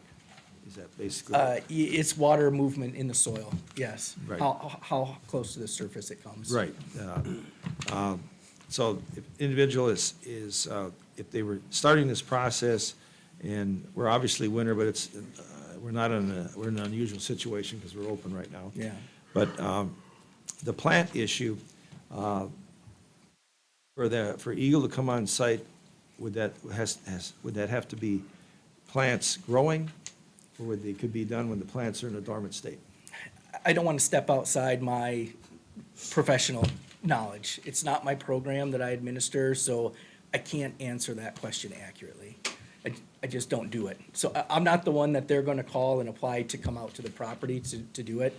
So I gotta rely on them. I'm sorry, I can't give you a more specific answer.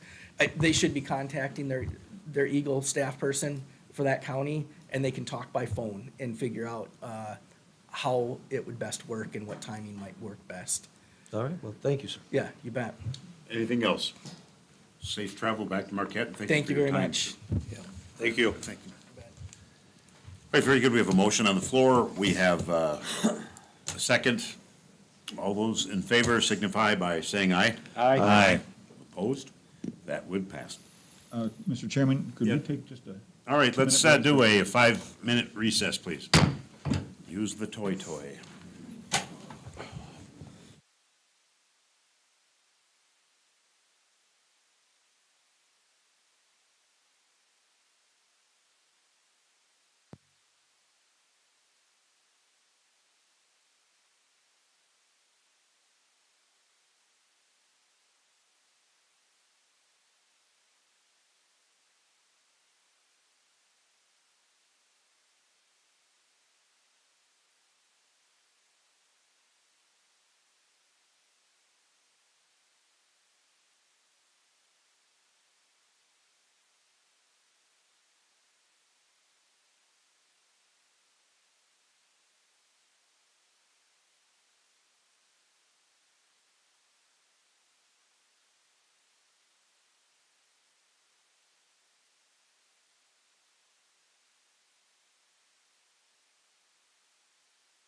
All right, the Delta County Board of Commissioners is out of recess, and we are back in session.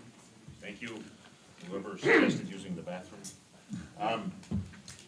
Item 4 would be a letter of credit for the landfill. This is a, Oh, go ahead. I was just gonna mention, if I can, Mr. Chair, that we have representatives from the Delta County landfill here to talk about this if we put this on the table. Ashley?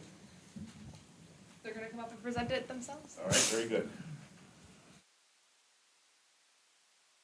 Welcome. Hi, I'm Terry Rabito. I'm Administration Manager at Delta County Landfill. And I'm Dave Lumpus, I'm Operations Manager at the landfill. Welcome. Thank you. Go ahead, you can introduce it, and they can ask us questions. All right. There's a request for the letter of credit to be signed by Delta County for $1.1 million. It's an open letter of credit for the authority with First Bank.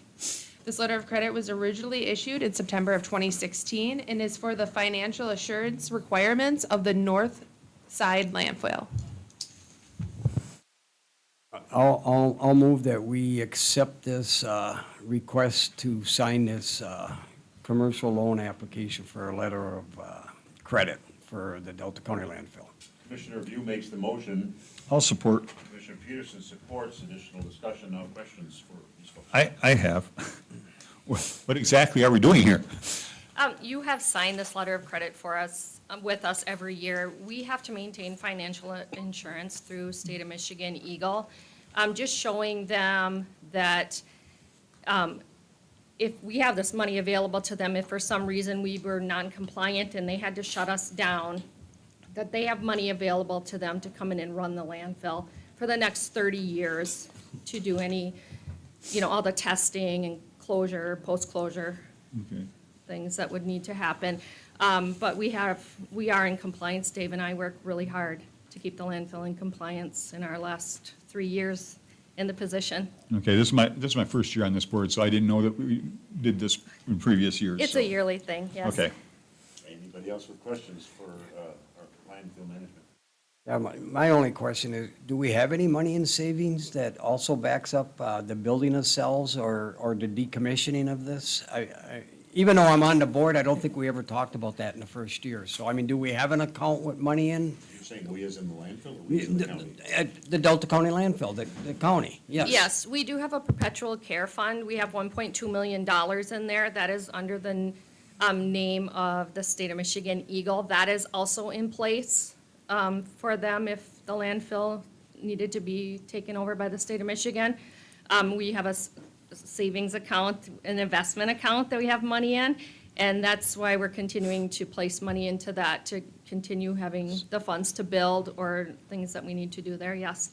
And then who would take this money out of this account that we're signing a line of credit for if you have that other money? Would that be used prior to this if a catastrophe happened and it had to close? It cannot be used for anything except for the financial assurance. We cannot take it The out for. decommissioning or the upgrading too, or not? No, anything that Eagle would need to use the money for if we were in a closure, post-closure Okay. situation. So both accounts are for that? No. This account, this letter of credit just goes on to the financial assurance. The perpetual care fund is also in State of Michigan's name, and it can only be used for that. We have our own separate investment accounts Okay. that we use for building in the future. Okay, well, that makes it a lot clearer for me anyways. Thank you. You're welcome. Additional questions? Yes, the landfill itself, is your usage stable, increasing, or decreasing? This year, we had just a slight decrease. We did not get as much sludge from Resolute Forest Products. We're no longer getting the ash or the coal sand from the Marquette Board of Power and Light that we used to get. So we did have a slight, a decrease. And also the push with the materials management plan to increase recycling, reuse, repurposing. With it being solid waste, we cannot put liquids into the landfill. That's against the law. They're trying to get us to put less in the landfill, recycle more, so that the landfills last longer and it's better on the environment. So as we pursue this avenue, we do tend to see a little bit less going into the landfill. And what effect does that have on your cash flow?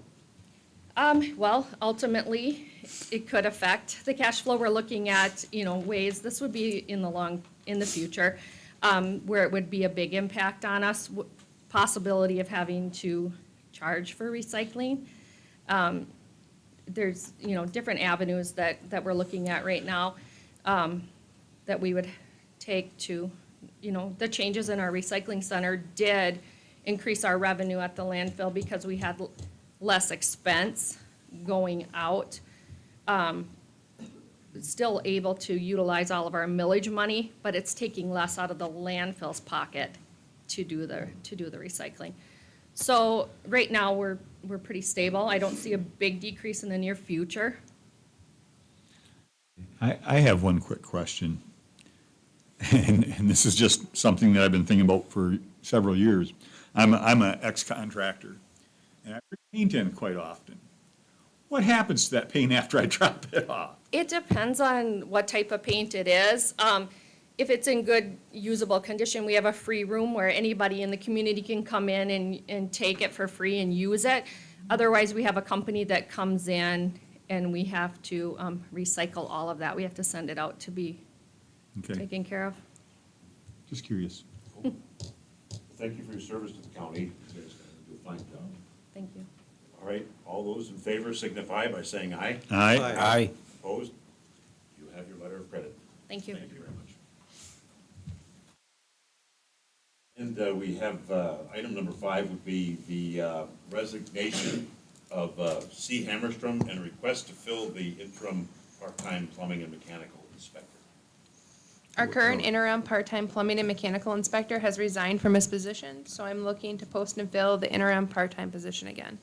Is that an RFQ? No, Joking. maybe an RFI, I will request make for a motion. information. I will make a motion to have Ashley send out the RFI. It's not, it's just employment, it's an employee, sorry, that was a bad joke. Messing with my head, I see. I started something, right? Okay, very good. We have a motion by Commissioner Peters. Support. Supported by Commissioner Barron. Additional discussion? Yes, what item number was that? 5. Number 5, sir. Is there any reason why I don't have that on my chart? I'm, It's not on mine either. I'm just, curious. Yeah. No, it's not on your iPad. On the agenda? On the No, iPad? Is that a print? Oh, I think you said. Or are on you the- looking for like B5 in your next cloud? Yeah, So that's just a post and fill. There's typically, there's, there's nothing to see he didn't send a resignation letter? No. He just, he verbally gave it to our okay, well, building and that's a good zoning reason not to administrator. have it. Yeah. Okay, we have a motion. We have support. Additional discussion? All those in favor signify by saying aye. Aye. That would pass. Very good. Mechanical and plumbing inspector, separated into 2 positions. Item 6. So for a while, we've had the plumbing inspector posted as a full-time position. As I stated in item number 5, it's an interim part-time plumbing and mechanical inspector. Well, because we haven't been able to fulfill this position, and I believe it's been up for a few months now, the building and zoning administrator and I actually had a discussion on splitting this into 2 part-time jobs. And if you'd like, Jack can kind of explain our plan here. Anybody have questions for Jack on this? No, it's pretty self-explanatory. I mean, I don't have any questions, but I would move that we accept the recommendations by the building and zoning inspector and Ms. Young on splitting the mechanical inspector and plumbing inspector into 2 part-time positions. Support. We have a motion by Commissioner View, support by Commissioner Mel. Discussion, anybody? Very good. All those in favor of these recommendations signify by saying aye. Aye. Opposed? Carried. All right, resolution supporting Citizens for Local Choice Ballot Initiative clean and renewable energy, local control. Mr. Milner, was that yours? Actually, No, me It's and- both of ours. Me and Commissioner View were kind of on this. I think it was January 14th, we went to a, kind of like a meeting, get-together. Town hall, and Senator McBroom was there. He had a gentleman, his name was Kevin. He is a county commissioner from downstate. He is really on this also. What it is they're trying to get local control back to the counties, townships, and what our governor did, she signed this bill and for the public service to actually put in green energy, and they have more control over, if they don't like what you have for an ordinance, they can come and overrule your ordinance and do what they want. They're looking at, it was 200,000 acres, it went up to 350,000 acres that they're looking at putting mainly solar panels in, which is approximately, if it's 350,000 acres, that's about 545 square miles of solar panels they plan on putting in. So this resolution is to fight it, and I wish I had my paperwork too. You got anything else? Yeah, on that? well, Mr. Chair, I'd like to make a motion that we sign the resolution to support the ballot initiative to restore the local voices back to the community, and then I'll talk a little more about it if you want. We have a motion by Commissioner View, Support. supported by Commissioner Melner. Now additional discussion. Okay, in the package, Ashley was kind enough and courteous enough to put the PowerPoint presentation for anyone that wants to go online and look. What it basically talks about is who we are, the people that are running this, the position of the MAC and the people that are pushing for this, the problem with what it has manifested with the Public Service Commission having full control over solar impact and wind impact, which I still support, but I don't support losing local control. And all the other stuff in there. It's just a real short presentation if anyone wants to go online and look at it. I do have a couple of extra pamphlets and that to hand out today. Let me And- see that one. What do you want? That one on your other side.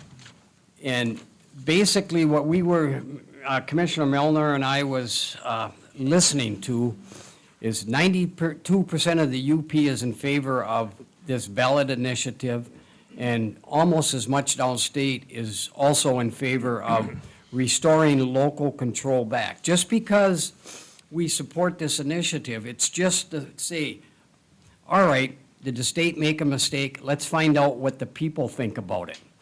So if we can get 550,000 signatures, it will go on the ballot in November.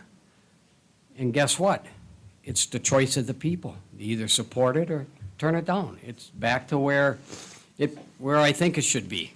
Instead of just the Senate or the legislators or whoever did it said, hey, we're taking it all. It became a political pawn because of who was in control, from what I can see. And right now, Ed McBroom, Senator McBroom, and the other Representative Preston. Representative Prestons are pushing hard for this, because in the UP, they feel we're gonna lose more farmland because the price that people will get for putting up these arrays of whatever, solar, wind, will give into all this. And the most important thing that they feel we will lose is our natural resource of our timber production.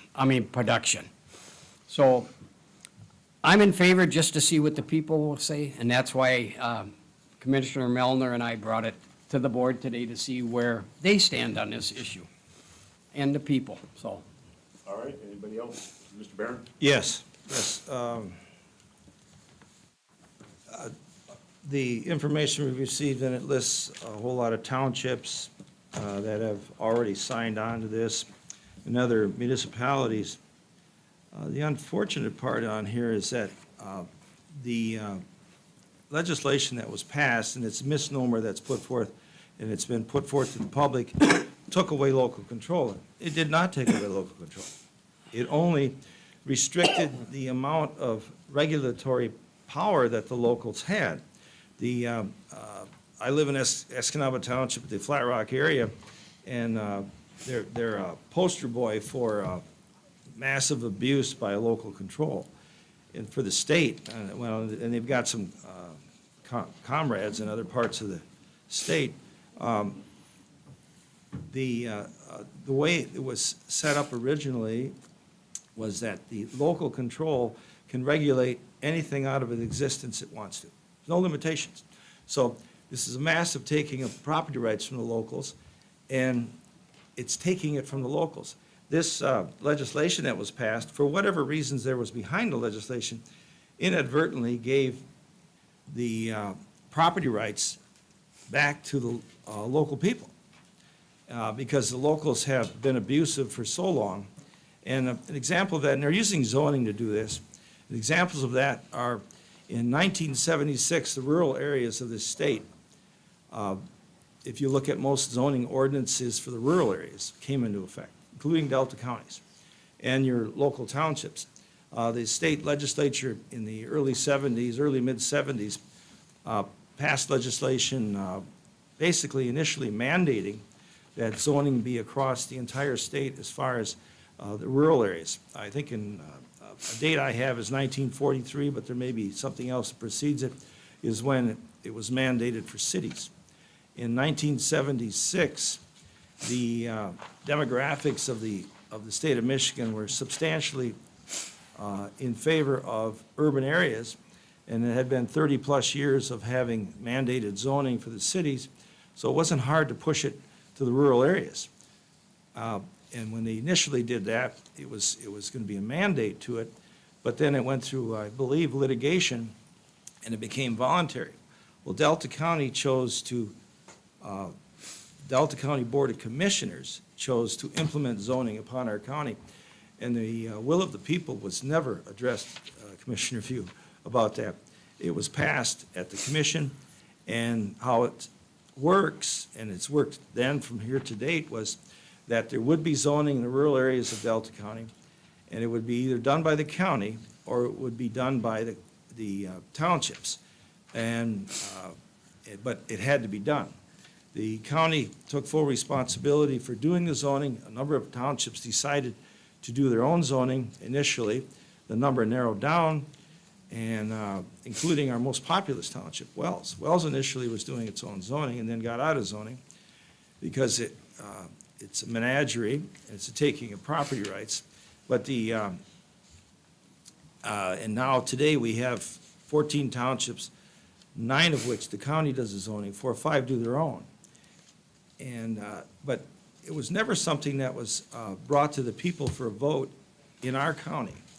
Our county next door, Menominee County, Steve Weary is here, I believe he's supervisor of Gurley Township. I believe it was brought for a vote there, and it was roundly defeated. I'm thinking somewhere in the 2, 3, 4 to 1. Menominee Township, which is basically the northern border of Menominee, the city, was brought before them, and the same thing took place. Where it generally is brought before the people, and the full information about what it is soundly defeated. That is a local basis. What they're proposing with this resolution is that they want to go back the way it was, so that the local control can regulate and take away property rights of certain property owners. And that's exactly what's happened here in Delta County. In Escanaba Township, they wrote a zoning ordinance that it's an impossibility to even have this legal functioning business.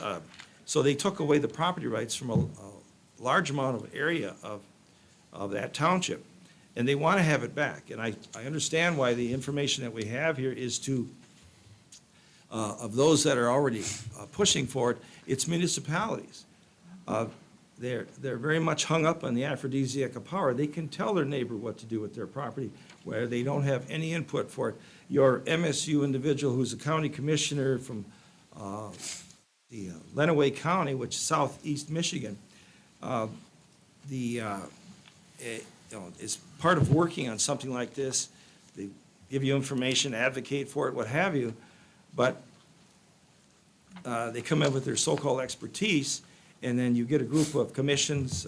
We have a planning commission in Escanaba Township, as we do at the county level, and they come up with these different zoning ordinances and implementations and put them upon the landowners.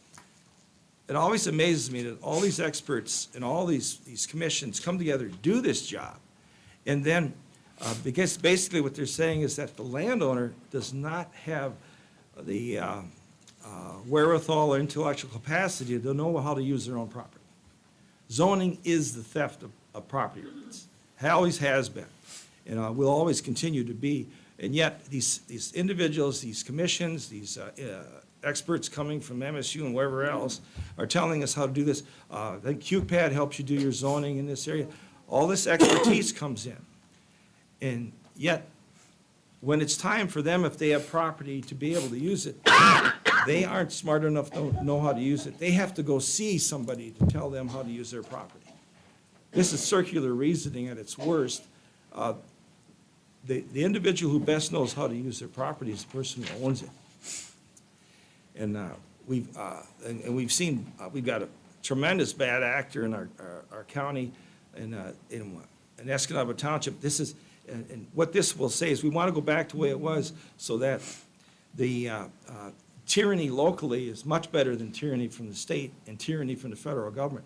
The federal government never dreamed of implementing this type of regulatory lockbox that we have locally here, because we have the example in our county. We can't get away from it. It's right there. And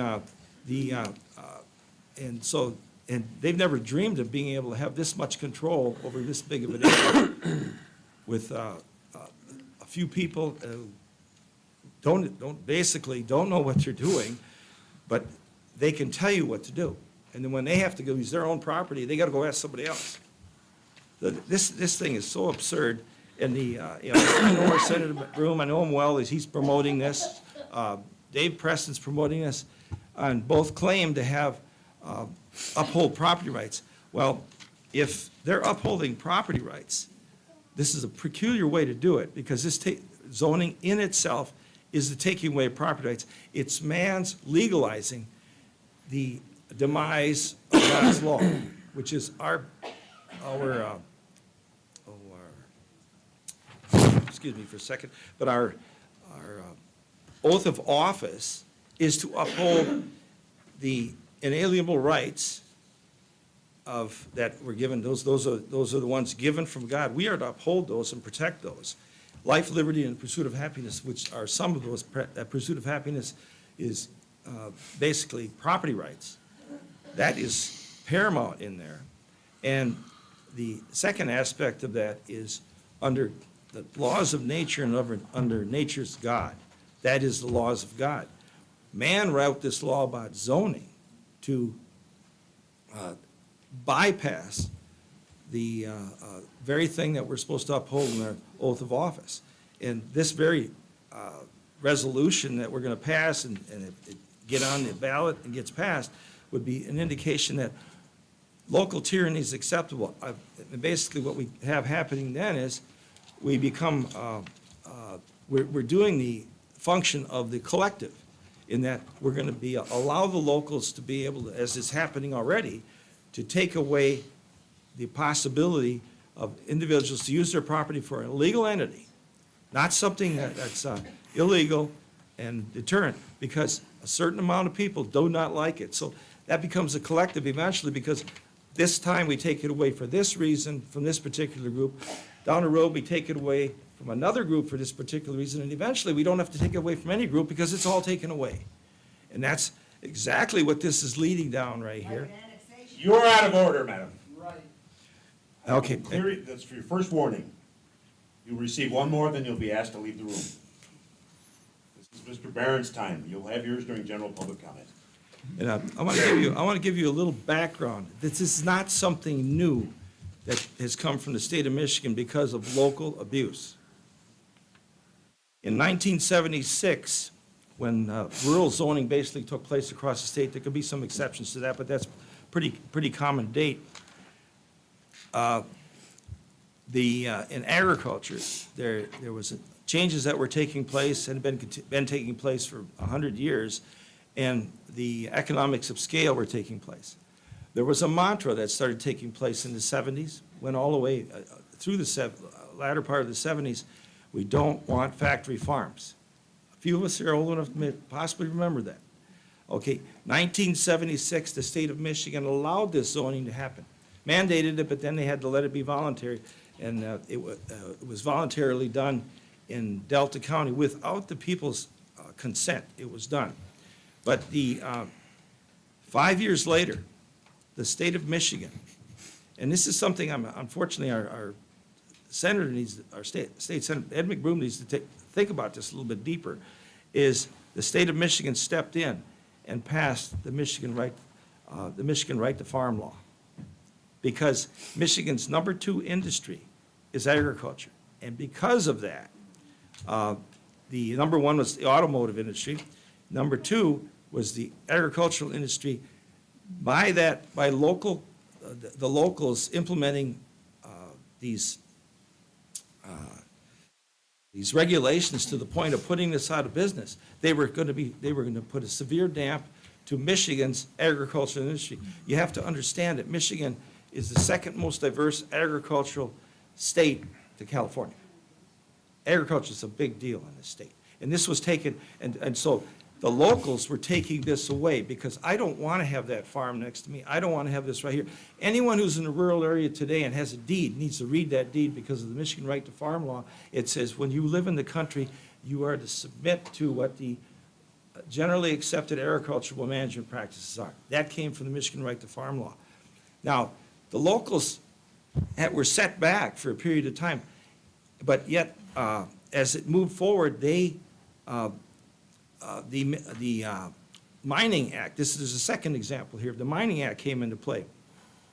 That was put through, and the former Senator Tom Casperson worked on this. We have the Eagle project up there in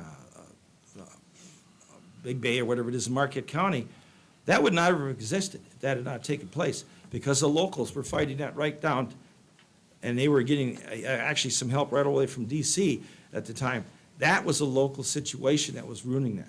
And it created a circumstance up there. They have it going where the hauling of that material goes 3 times as far as it needs to go to the Hubbard processing there at Ishpeming, because the locals fought letting that highway that the developers for that mine were going to do, that was a 17-mile run, as a 51-mile run. Commissioner View, you understand the distance, and you got to start hauling stuff like that. They still put that mine in, but that was the locals that blocked that up. And the road was there. They were going to update the road. I'm familiar. Yeah, okay, that was local that did that. Okay, local is the most tyrannical that we have in the state, is in a local basis. Well, can I make a comment, Mr. Commissioner Barron? All I want to do is see if we support this resolution to let the people decide. Your history is great and knowledgeable, but I think it's above and beyond what me and Commissioner Marinol were trying to bring to the table. And I appreciate and do support a lot of the stuff you talk about, but I'd like to call the question and go from there if we can. I have more Making a motion to call the question? Yes. I'll second it. All right, so we have a motion and a second to call the question. Can we have a roll call? Because I have more to chime in yet, but go ahead, clerk. This is on calling the question. This would end discussion. Melner, Yes. View, Yes. Barron, No. Peterson, Yes. and Moyle. No. Well, the question has been called, passing 3-2. So now we would vote on this resolution. Do we have a motion on the floor? Yes, we Yep, do. We have a yep. motion and a second. Yes. I apologize. All right, roll call, clerk. Okay. View, Yes. Melner, Yes. Barron, No. Peterson, Yes. and Moyle. No. I didn't get a chance to say anything. Good? No, just kidding.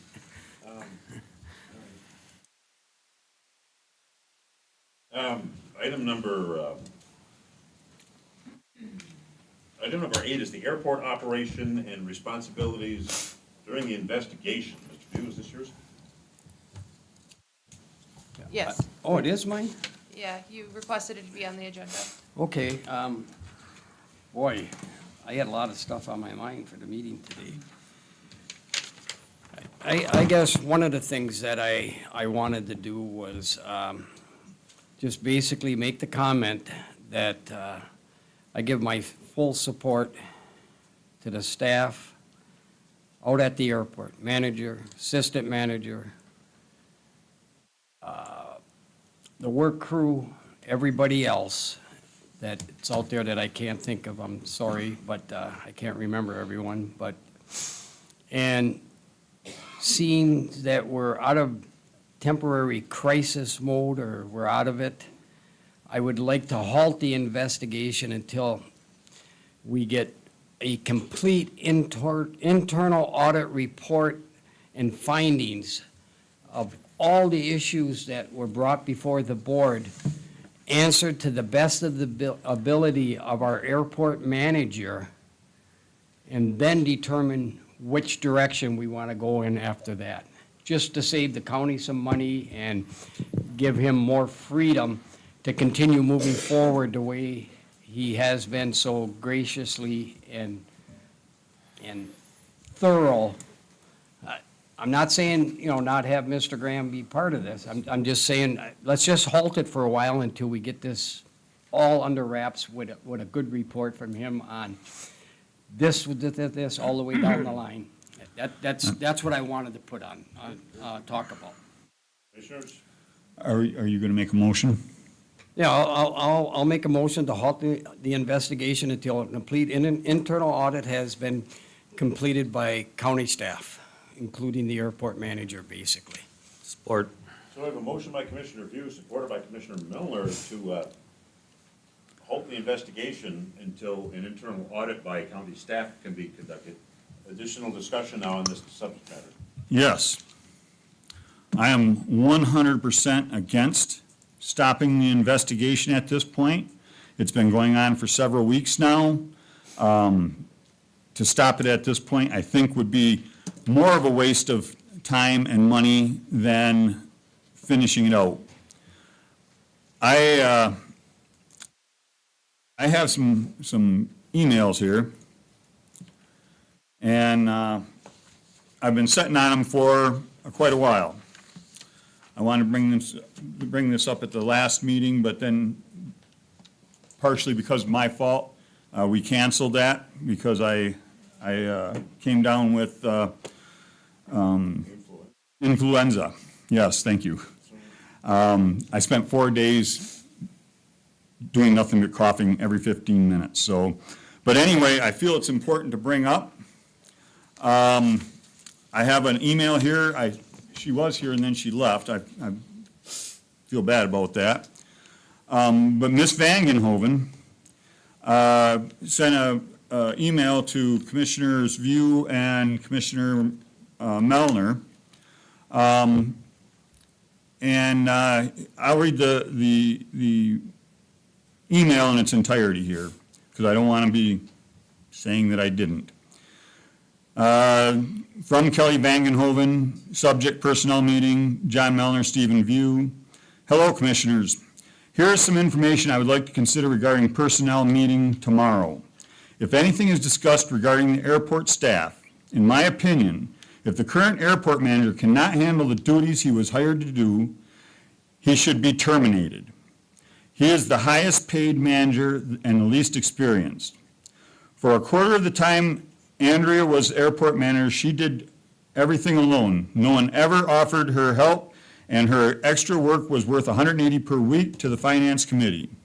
While I know we can't look back on the past all the time, I believe Mr. Ranstadler should handle the job duties assigned or leave. Keep in mind, Dave, the VSO, has been asking for one part-time position for the last 7 years. The courts have been asking for part-time positions for as many years as the Veterans Department.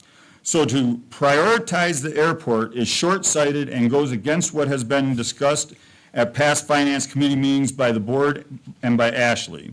There was never any need for another position with the airport before. Why now, when our numbers are climbing and we're functioning and bringing in millions of dollars in grant funds? Our jail budget and sheriff's department budget should be a concern and to lessen their struggle as well. If Mr. Ranstadler is not able to do all of his duties, then his salary should reflect this and be given towards the new part-time position. If you decide to move this forward, which in my opinion you should, warm regards, Kelly. This is not the only thing that we've gotten. We've had people put on Facebook to pile on the airport manager. We've had a person that requested, I'll say, Mr. Ranstadler show up here and recant his statement, his previous statement. The airport needed an extra person, part-time, to catch up on everything that hadn't been done coming to this date. As you could hear in Mr. Ranstadler's report, we were damn near in a position to have our airport shut down, and if not, fined. We have a gentleman that came in, took control, brought the airport back out of its state of crisis, put us on the right track, has visions for our future for the airport, and certain factions of this community want him fired. And if they want to pile on him so that he quits. I think it's the most disgusting thing I have ever seen. It's wanting to destroy the airport and this county so they can get this position up here. Now, I'm not saying I'm the exact right person for this position, but I'm here, and I'm working damn hard at keeping this thing going. Mr. Ranstadler is working darn hard, and to have people go after him and Ashley Young, they're going after her also, they want her out, when they're doing their jobs. It's crazy. So that's the statement that I'm making at this point. And I absolutely refuse to vote to stop the investigation. Very good. I have a comment if nobody else has anything. I do, but you go We're gonna first. wait, so somebody hasn't spoken yet, but we'll give you your turn. Well, I find it interesting that when Mr. Grantstadler was giving his report earlier, you were saying he had 30 pages of materials, that it was moving too fast, too quickly, and that you wanted to, basically, you were implying put the brakes on this. And then you start this off in a praiseworthy situation, and then we want to stop the investigation until we have a local audit. The corporate attorney is investigating this. That does go along the same grounds as a local audit. We don't even know what he's investigating. We know he's investigating the situation at the airport, and we know that we know the situation was a bad situation, and that outside counsel, having them investigate that, is going to show us what exactly is wrong. Because you're saying we don't know what they're investigating. That's right. That's why you're investigating, to find out what is wrong, what has happened and what took place, and how do we come up with the proper procedures and whatever else so that this doesn't happen again. You don't put it on pause. it wasn't that I was putting it on pause. I think we have a lot of internal stuff that we can apply to council later on. We're making him do all the stuff that has already been done and reported to us. And I'm not against, that email was sent to me also? Yes, it was. Just me. That's fine. I get emails like that all the time. I answer them back. I don't try to bring them to anyone else outside of the people that are applying to me. And I just think that in the end, everything's going to fall on leadership, and top leadership is us. And I just think that if you're going to second guess or overlook everything that's already been investigated and looked at without honing in on who's controlling what and what's there, to have them look at specific things, it's a waste of taxpayers' money in my mind. It's just my opinion, and that's why I brought it forward. Matter of fact, my question right now would be to our administrator. Does she feel at this point it's worth, I hate to put you on the spot, but I just wanted to get some type of input from you. If, in the end, Mr. Graham will do all the compiling of information the county can get to them, would that save us money? Would that look, I'm just asking. I mean, I don't want to put you on the spot to make you feel like you're supporting something over another commissioner, Do you but. feel like answering? I mean, do you want to answer that? You're asking, I'm sorry. Well, all the work that Mr. Ranstandler has already done has been tremendous. I don't see any avenues where we need to go right now with legal counsel to find out. I can answer that if you don't want to. What Mr. Graham is doing is very interesting. Mr. Ranstadler did not lay the blame at anybody's feet. He said it was a series of things. Mr. Graham is doing an investigation. I don't know the status of it, but I can tell you this, that we're going to take steps to make sure it never happens again, because we're not all permanent fixtures here, and nobody knows. No. Let me finish, sir.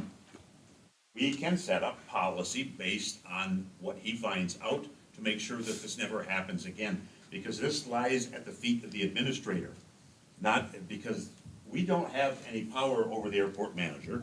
We don't do anything with the daily operations of that manager. We have an employee, one. That is her bailiwick. If she brings it to us and suggests that we should do something, then we move on it. But this is not a witch hunt. This is to try to find out where things went wrong so they never happen again in the future. Because I think with Mr. Ranstadler, we pulled a rabbit out of a hat. Go ahead, please. You want to go ahead? Just a little bit. My research and discovery has found that my first investigation on doing something like this was to look at past audits, past compliance issues for the last 4 years, or maybe even farther, citations, penalties, fees, fines, the consultants, all stuff that we have complete control of in knowing where we are. And then that would be a starting point to see why this happened. I have some ideas why this happened, but I'm not going to bring them out now. But it's important that we know if any of this stuff has ever happened before, and according to this, it hasn't. And that past airport manager has been there for 4 years. And why, did this just manifest over 4 years? Let me make a. Because we had audits periodically. I don't know how often they are, and compliance issues and training and all the stuff that we're talking about that we were lacking over the last, correct me if I'm wrong, he said started 6 months ago, 7 months ago, but it didn't start 4 years ago. The reason why there is reticence to Scott Graham is because I referred him to the county. He's the only lawyer that filled out the RFP, or RFQ, or whatever it is. And he responded, we didn't have any local people do that. So if I stopped alligators from eating a litter of puppies, I would be attacked by a certain group for depriving the alligators of lunch. No, just All take right? the puppies away. This is not about Scott Graham, it's not about our previous manager, it's about finding, this commission has voted to launch an investigation, whether it was a split commission or not, we voted it. You got a motion on the floor with support. Well, I'll call the question then. I All mean, right. that's fine. I mean, I don't think we beat it enough. I'll second your motion for calling the question. Thank you. All right, is it anybody, all those in favor of voting on this, on the motion set forth by Mr. View, signify by saying aye. Aye. Mr. Don't we have to roll call this? No, I'm just calling the question, not, yeah, we can roll, go ahead, roll call, Nancy. Okay, This is- View, Yes. Melner, Yes. Barron, Yes. Peterson, Yes. and Moyle. Yes. Okay, now we're voting on Mr. View's motion of stopping the investigation. Not stopping, halting it. Oh, halting, stopping, all right. There's a, Noted, there- and there's I- a difference. There's a difference in the wording. Okay, so can we have another roll call? Yes. View. This is on the, Halt. halting the investigation. Yes. Melner, Yes. Barron, No. Peterson, No. and Moyle. No. Item next. The DCD County Parks transfer update. Commissioner Review requested this to be on the agenda also. The what? The Delta Parks. Conservation District and County Parks transfer update. Oh, okay. That was just a referral from information that when you transfer stuff, that we had a clean bill or a clean audit on everything that belonged to the county is back into the county's name, property, and all, it's just a clean transfer of rights from what the Delta County Conservation District had and what the county had. You know, I don't know if it's complete yet, if the trailer ain't sold and stuff like that, so I thought if you had any updates on anything for that, so that we can say it's finally closed, we're all fair and square. for There are each- still strings out there. We have soil and erosion, so they have active permits still. So Okay, I'm gonna that's- need that- lists of those, which, I did get the revenues for those permits. I'm just waiting. Okay. To discuss with, the Conservation District on that list. We do have the dump trailer. I did, The county has the dump trailer, or, well, it's at the It's the parks, issue of the dump trailer. but it's the issue of the dump trailer. so It we is still on the have parks. ownership of a I'd third of like that. to address that trailer, that gets more coverage than Joe Biden does. And then we also had, I did, issue the checks for the 10% administrative cost and the personnel cost that the board approved. And then also my update that was kind of went through today, because I did touch on a little bit of the website domain name, transferring it over. Brandon did, receive access for that domain name, they opened it up, so we're working on that. So there are little parts. Well, you know, like when you sell something, you have an audit to make sure everything that was done Right. is transferred and done correctly, and we're not just quite there yet. That's all, Right, I'm not that's there all to I. give a final, we've severed. And you will ties. report that to the whole board when that's ready. Okay, great. That's all I wanted to know. Thank you. Additional discussion on this gentleman? Yes, I wasn't sure what that item was, and so I didn't request to add another item because parks were already brought up right here. But there is, it's been brought to my attention, I think, Ashley, I think you sent us some information, or I received some information on this. I got it from someplace. Anyway, we have a parks, Steve Weary mentioned about a parks committee. Actually, in 2007, we had a statutory committee put forth for the Parks Recreation. Am I correct in that? Okay. And but 2 years ago, there was an issue at Fuller Park. There was an ad hoc committee put together. It's became the Parks Committee, but reality is that was not what was passed by the board. It was an ad hoc committee of people that were interested in the Fuller Park situation there. It was about the day use, which was actually across the highway, separated from the actual park itself, which other park situations, if you got a day use, you want to separate it from the campers themselves. It doesn't generally work the best, but this group brought forth that it needed to go where it is right now, which is by the boat launch, and a couple of campsites were taken away. I think Mr. Weary alluded to that we took away 2 campsites because nobody was using that boat launch or that area. Made more sense to have people camping there. Well, that committee was formed, and they were made to get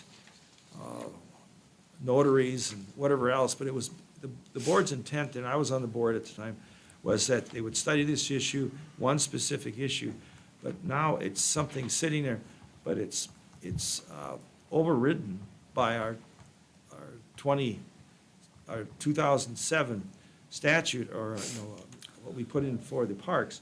So I think we need to have a motion here to eliminate that ad hoc committee that was formed, I believe, in 2022, and then implement what was put in 2007 by the board, which basically is, I think it consists of 10 members. I think one from the road commission. I think it has the drain commissioner. From each district. Well, one from each district, and then 2 commissioners, that's 9, and then there was one other one, and it's escaping me, I don't have that in front of me right now, but. Delta County Planning Commission. Planning Commission, yes, the chair of the Planning Commission. So, we already have that's already set for us, and I think that, that committee could be, or that commission, it's a statutory committee, would be what we would use. So my motion is to eliminate the one ad hoc committee that was put in 22, and to start filling the positions for the statutory committee for the Parks Recreation. Can you do that 2 separate motions? Because I would support one and not the other. We'll need, first of all, we can, yeah, I guess, how would you? Well, I'm the only reason I'm saying it is because my understanding of an ad hoc committee, it's already dissolved once the issue is done. But the problem with it, as I explained, is it was not according to what the board had wanted to set up. The administration at the time set it up with, as a committee that Ad hoc? ceased being ad hoc. No, it was It more of ceased a- being ad hoc.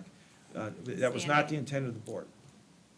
Okay, so what's your motion again, My Mr.? motion is to eliminate that committee, And then just use the existing and committee. then use the existing 2007 format that's in our handbook, apparently.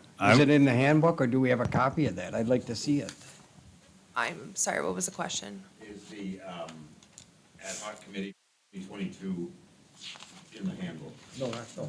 The park commission that Oh, we're okay, discussing okay, is the park 2007, I'm sorry, commission. That's according to PA 261 of 1965. That was enacted in 2007. It's listed in our rules of procedure as park commission. Okay, so your motion is to follow through with this, basically. Correct, we have nobody, Accept applications and follow this procedure, correct? Correct. Okay, I'll support that. Okay, we have a motion by Commissioner Barron, we have support by Commissioner View, now we have additional discussion.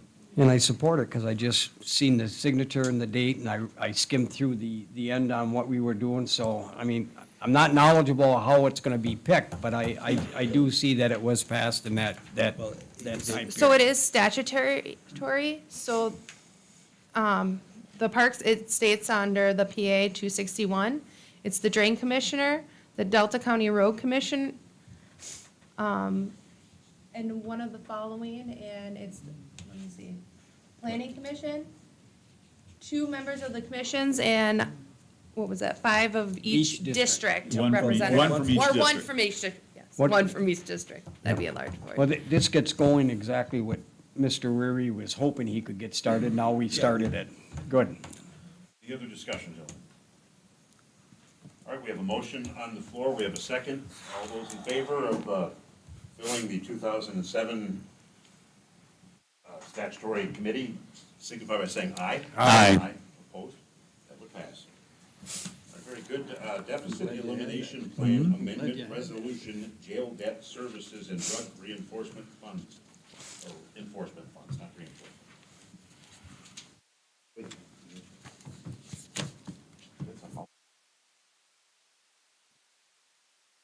So after the submitter of the prior deficit elimination plan, it was requested by the state of Michigan to include the drug enforcement fund. The fund's assigned fund balance was in deficit, even though the fund as whole was not. And according to the regulations, the plan needs to address for the assigned fund balance portion. As you see, the deficit will be eliminated within the current fiscal year.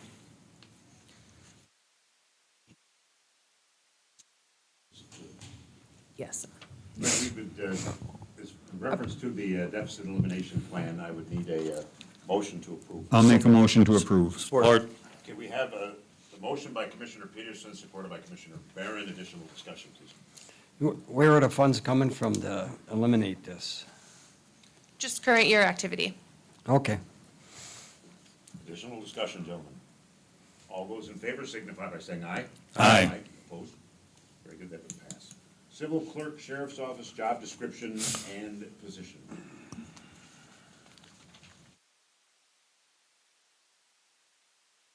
This is in regards to the split of the sheriff's department. I'm sorry, not to the split. We have two part-time positions, and the sheriff is requesting to combine those into one. And this is the job description that goes along with those jobs. So make one full-time Yeah. position? Right. Yeah. I'll make a motion to do that job description. I'll support. So we have a motion by Commissioner Mellor, supported by Commissioner Peterson. Additional discussion, please. Any additional expenses by doing this, or does it just balance Yeah, out? there's gonna be, if we take two part-timers and roll it into a full-timer. Yes. But it's all But covered. it's on a grant, wasn't it? No, it's not on a grant. It is going to be funded through our general fund. However, the amount of hours that is needed over at the sheriff's department, he needs this position to be combined into one because they have not been able to fill that secondary position.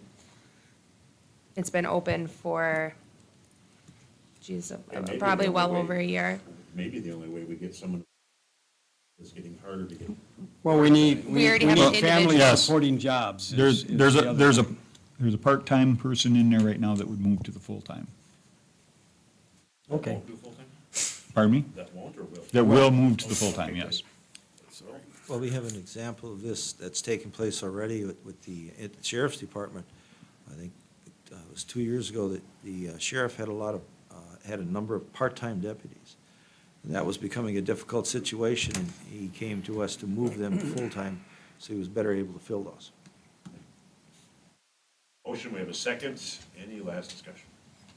All those in favor signify by saying aye. Aye. Opposed? That would be approved. The Human Service Board, we have one opening. Yes, before you, you will see that there was one applicant that we received. And this applicant was also recommended by the resigned member. And So who's she, this person? Norma Yoder. Well, very good. So, is Norma? Okay, so I need a motion to accept Norma's application. So moved, I'll, Moved by Commissioner Support. Review and supported by Commissioner Melner. You were saying, sir? I was at the meeting that she was missing because she wasn't appointed yet, and she's looking forward to coming there, so I just, All those in favor of appointing Norma signify by saying aye. Aye. Thank you, Norma, and for your service, and congratulations. Appointment of the opioid task force, 9 openings. so the commission needs to appoint terms for the members and also appoint individuals for the task force. I am suggesting to the commission a 3-year term expiring March 31st, with the initial terms to be established staggered. We've made a motion to accept our administrators. I'll make the motion to accept the. I'll support. So we have a motion by Commissioner Peterson to accept Ashley's recommendations, supported by Commissioner View. Additional discussion? All those in favor signify by saying aye. Aye. Opposed? That passes. Okay, item number Oh, 14. there's a second one, because we have to actually appoint the members, Okay, yeah. sorry. So we need motion to appoint the 9 members. So we have had an interest for the criminal legal system to be the Delta County prosecutor, law enforcement, the Delta County sheriff, education community, Kyle Kelly, youth and family services, Michael Snyder, healthcare communities, Dr. Francis Myrick, mental health providers, Stephen Howes, and nonprofit and community groups is Judge Stephen Parks, who is the president of the Families Against Narcotics. Do we need any other positions to be filled on that? We do have one open position, and it is for the recovering addict and family member, sorry. So we have 8 then out of the 9. Correct. All right, I would need a motion to appoint these 8 out of the 9. I will make the motion to appoint the 8 applicants. Support. Okay, we have a motion by Commissioner Peterson, supported by Commissioner Melner. Additional discussion, please. Yeah, was Kyle Kelly mentioned in that list? Yes, he was. He was under the education community. He is a part of the Escanaba Student Success Okay, Center. all right, because he's been in contact with me quite a bit and Yes. raring to go. What about Kyle Ramble? Yes. He was appointed to, and he represents what part? I forget. Because I see he lives in Marquette. Treatment provider. Okay, it doesn't matter their resident. Treatment provider. It doesn't matter their residency. I didn't look into He them, is part of Catholic Social Services, which is local. which is local. Okay. I just want clarification Yep. on them. He is a treatment provider. Mental health, Stephen Howes. Yeah, He is I on the know board the for others. Yep, Pathways. yep. Well, Dr. Myrick, that's clear. Michael Snyder is our Health director. officer. Let's see, and I think Well, the well, the others. only other question I'd have is, just for the public, we need one recovering addict to apply. Or family member, yes. Or- And we Or a have, family member. or a family, because we had it both ways. It could be somebody that was affected. Okay, and we got someone applying? But there is somebody that will. Okay, all right, that's great. All right, fine. We have a motion, we have a second. All those in favor signify by saying aye. Aye. Opposed? That carries. Review, item 14 is your Delta Force leadership class discussion. Thank you. I just wanted to read some testimony from Jesse Menard, participant from last year, about the Delta Force Community Leadership in Action. Through this process, I have met some pretty amazing people that do so much for our little community. Some you never heard about. If I hadn't been approached about joining, I probably would have never learned so much about Delta County and build the relationship that I now have with some very motivated, intelligent people. I called Vicki up, Mishaw, Chamber Director, and I asked her about county board members' value in joining Delta Force leadership. And she kind of got back to me this morning and said years ago, you can check with Nancy, there's been members of the Delta County Board that have benefited greatly with this outreach in the community and being part of this. So I thought this afternoon, and I am going to make a motion that to enhance a commissioner's leadership skills and discover opportunities to be better informed in serving the public. I move that the Delta County Board of Commissioners approve funding to whichever Delta Force class a commissioner requests to take part in. That's my motion. We have a motion. All support for discussion. Okay, so we have a motion by Commissioner View to approve funding for any Delta Force class that Commissioner chooses to take part in, supported supported by Commissioner Peterson for discussion. Now we have discussion. And I'll discuss first because I made the motion. That's kind of something what I learned just in the last week or so. First off, the skills gained are monthly. It's a 9-month course. Every month, a commissioner will get valuable insight to bring to the board immediately at any given time on whatever is the projected topic of that month. And it starts out meeting business owners. I mean, I'm not giving you the order, but you'll meet business owners, educational people, other community leaders, the law enforcement community. I have a question. How much are the classes? All right, and there's 3-4 others. Deadline is February 9th, so you got till this week, with 9 consecutive months costing $425. It's much more reasonable for me to, or any other commissioner, to try to network locally with the local people, even though I like enjoying networking downstate, but this would enhance, I think, any commissioner's ability to communicate better on what's going on in the community. Mr. Peterson? Yes. I guess my next question would be, it's $400 you said for the year? $425 for the 10 $425 months. for the whole thing? For 10 months, yes. Okay. I guess my next question would be, is that something that we would charge per diem on? Would we get paid to go to the meeting and to the class? You just opened up Pandora's box. I'm good at that. Just, and that's just a question, that's not a statement, that's a that's good not saying whether I'm in or out, just question. Yeah, because you're looking at additional couple $100 throughout for 10 meetings, easily. But the thing is, I don't know, that isn't, excuse me on the ain't, I'm learning not to use that word, but I don't know what they did before. Sure. Okay, so, Let's see what he got. So, in the past, we've had up to 2,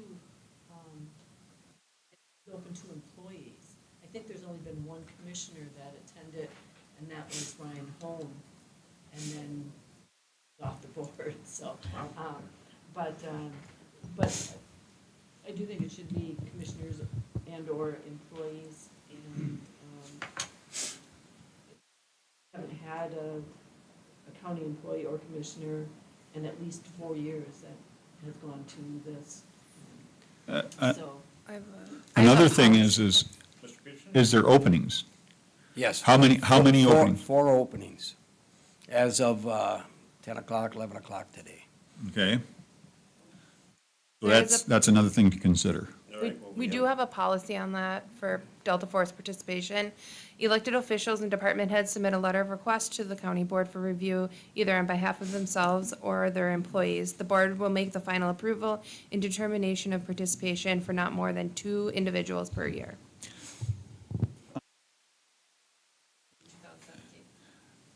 I'm thinking we don't have time to send in a letter and ask for it to come back to the board again, sees how the 9th, I think you said, is the cutoff? Yeah, well, I would just, I made the motion that would supersede that policy if this motion went in. That's all I'm saying for right now, and until we can hone in on, I didn't have all that information to look at. I was interested in being part of it. I've talked to people that were in it. I've talked to other ones, and I was hoping Mr. Moyle, Mr. Barron, any of us, even if 3 of us went, I left it for everybody to go. We got 4 openings, and I think it would just help our board tremendously, even starting next month.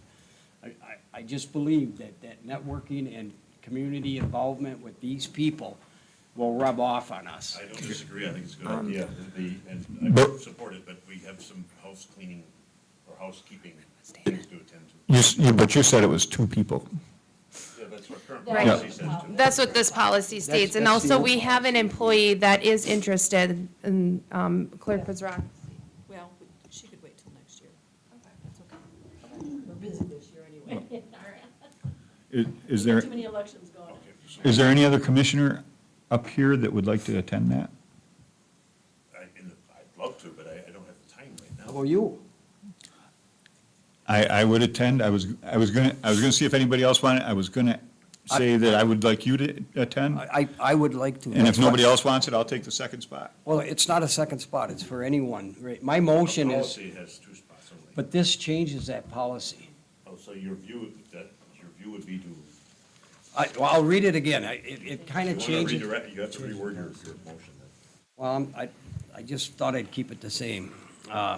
I move that the Delta County Board of Commission approve funding to whichever Delta Force class a commissioner requested to take part in.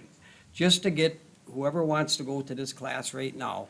And I'll tell you what, if I get that other stuff with Ashley, we can work out something where employees and other ones, and we'll eliminate it. Can you amend your motion to include per diem?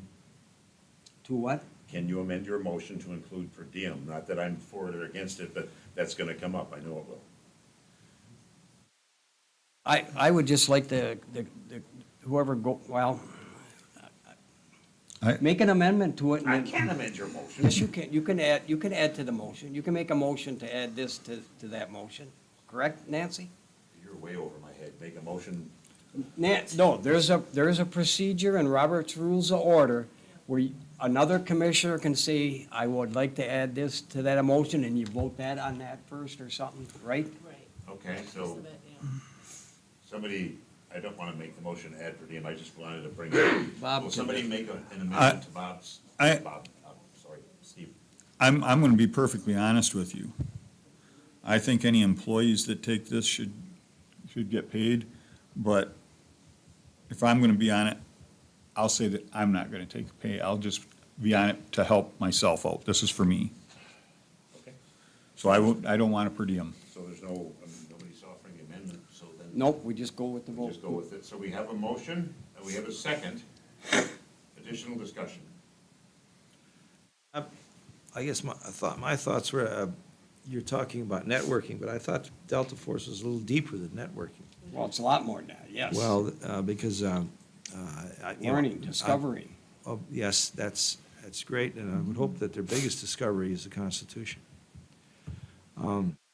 Because that's way too lightly taken. But I haven't seen their syllabus. I don't know what it all entails. I haven't been a part of it. I've been in leadership programs before, and it gives you a pretty good idea what direction you're going in. So Well, basically, it says character, accountability, culture, ethics, and leadership processes. That's everything this board needs education on and can enhance our education no matter how much we know. And we'll get it from a group of individuals that are like-minded, wanting to learn and see what the community has to offer. That's my outlook on it. I've heard positive things about it. I'll call it to question. All right, we have a I'll support. Okay, we have a motion and a second. I'm calling the question. Nancy, roll call, please.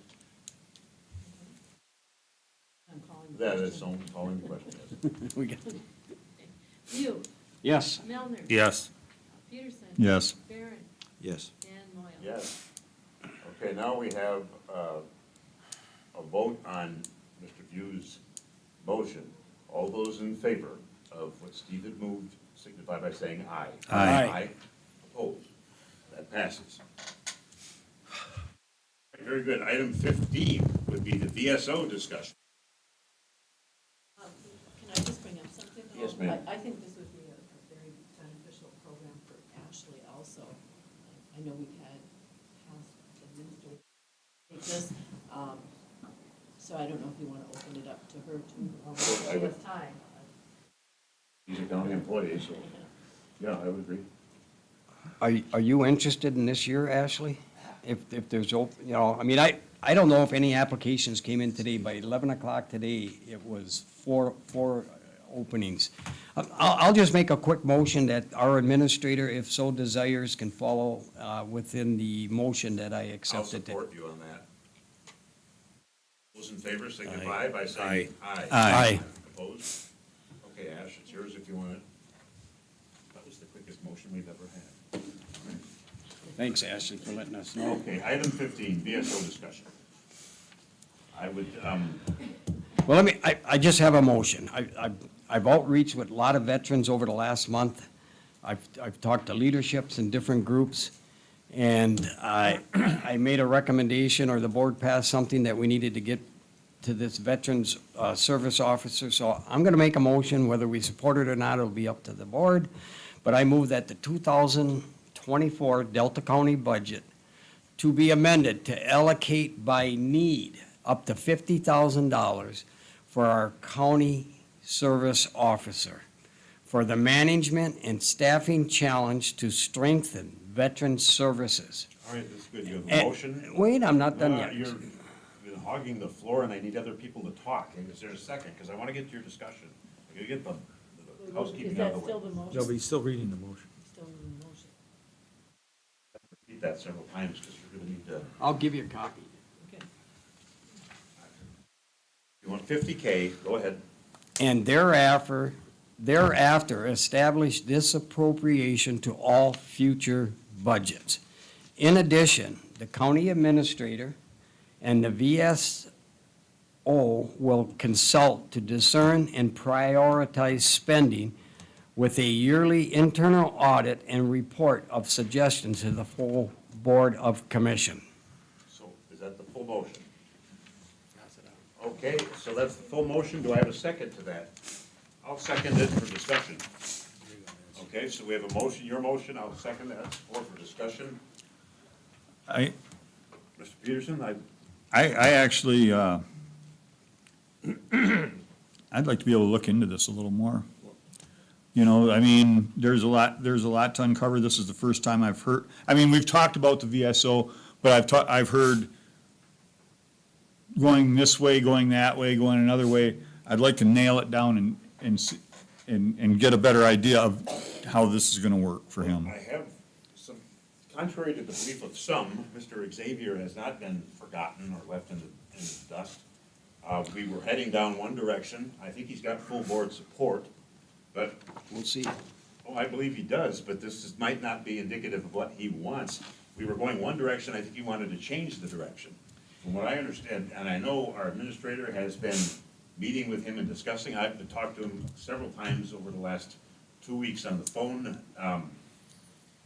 I started off first with, what was it, Public Act 213, which indigent sailors and soldiers and, you know, a tenth of a mil, we end up $10 for a household.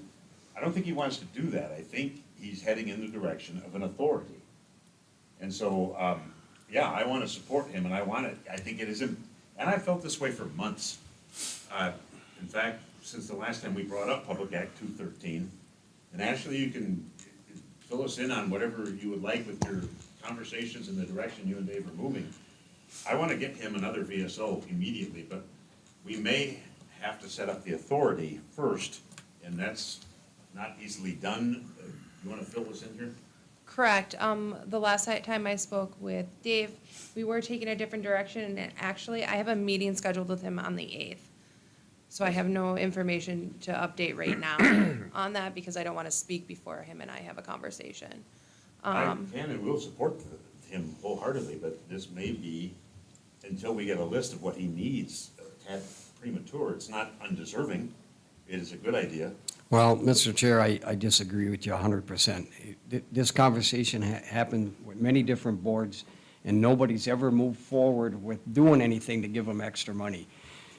Contrary to what you might think right now, I have consulted with the past administrator, and this is Dave's year to get something to start him moving forward, to staff that office and compensate himself and other people I don't to know where you're alleviate. getting your information from, if this has come before From the research, board. from research. It's never come before, I have never denied the veterans anything.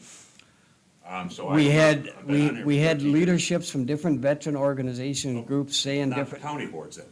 Oh, I got you, all right, I thought you were talking about. No, I mean, specifically county boards. it's been to this board multiple times. And I just thought, phase one, I wanted to be part of something to at least move forward with a little bit of something he can count on. And then it can change every This year. would have to go to the finance committee and then come back to us. We're gonna follow policy, but I think we can all pledge I want, support him. I want this to happen too. I want 2 weeks till the next meeting, so, and we can do our research, we can have it come to the finance committee, we can figure out what our Can decisions are we gonna handle be. it until the 20th? I mean, Well, I don't have an issue because I before have been very upset making decisions at last minute that have actually passed I don't without think it's a going. bad idea, Steve. I think it's a good idea. Well, it's phase one. Let's just get them some money. Ashley and, I mean, our administrator and the VSO can figure out the need for spending it. And- So I have some questions. So where is this coming from? The budget. From, but it's, so our budget balances, so we're taking out of our fund balance? I just want to make sure. That's, you said we had a fund balance and that's where it would come from, correct? I didn't, this is the first time I heard of it, so I didn't say Well, anything. no, I just wrote that this afternoon. I Oh, was trying to okay, come- I mean, it has I didn't nothing to see do it. with anyone else. It okay. was something that I felt obligated to get the ball rolling on doing something. And if I have to wait 2 weeks for, I So this is, I know. I just have to, because if it is Mr. gonna Milner pass, I was- want to make sure I understand, Mr. so I Milner. can make adjustments on the budget. I just think we should wait 2 weeks You're while right. you get your information, so we have an idea how this is gonna work. But we can't Yep. drop the ball on it. No, we can't. I agree wholeheartedly. I think you're, They're ice skating in But hell after, in 2 weeks, we'll have a lot more information to go by. based on the meeting. in front yes. of us. Well, one of I the- agree with Commissioners Melner and Peterson and that, and Dave, but Ashley said she's meeting with Mr. Xavier here Thursday, I believe. Yes.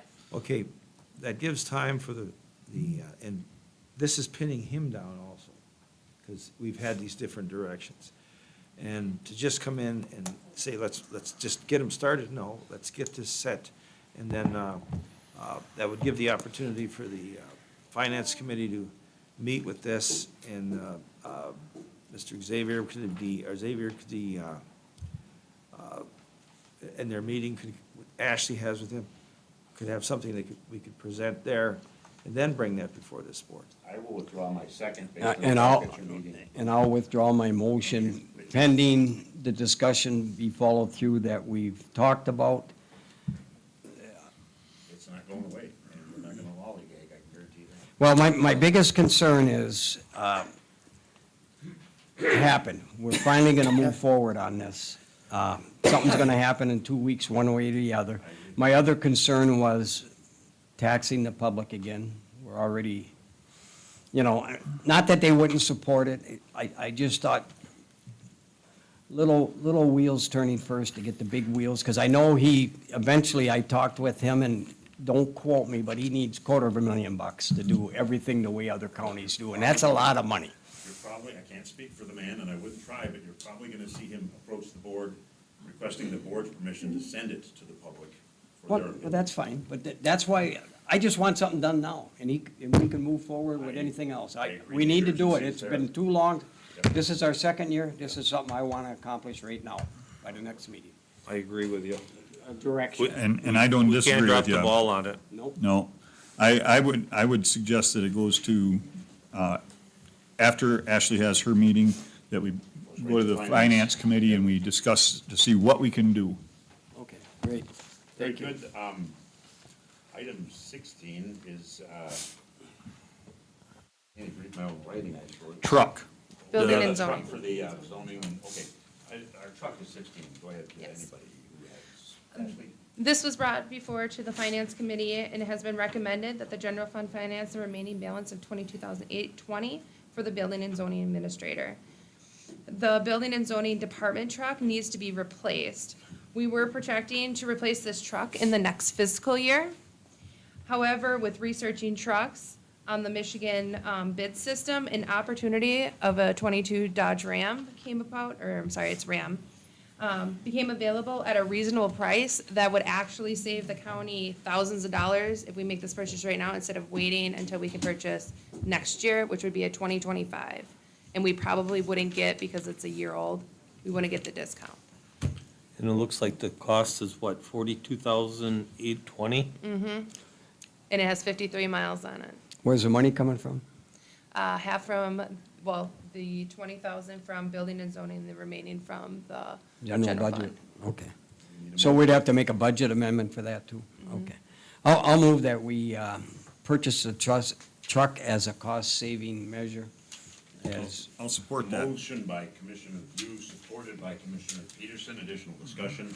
you're gonna put the year and the date of that truck in there, right, Nancy? I didn't, because I don't remember it. I'm just saying, yeah, that would be in my motion if you could. Roll call on this, please.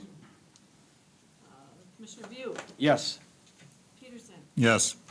Barron, Yes. Moyle. Yes. And Melner. Yes. All out of order, sorry. It's okay. Very good. That would conclude business general public comment. You get 3 minutes to address the board. Bear in mind that we would need you to maintain decorum in the audience if somebody's talking. Please step up to the podium and address the board.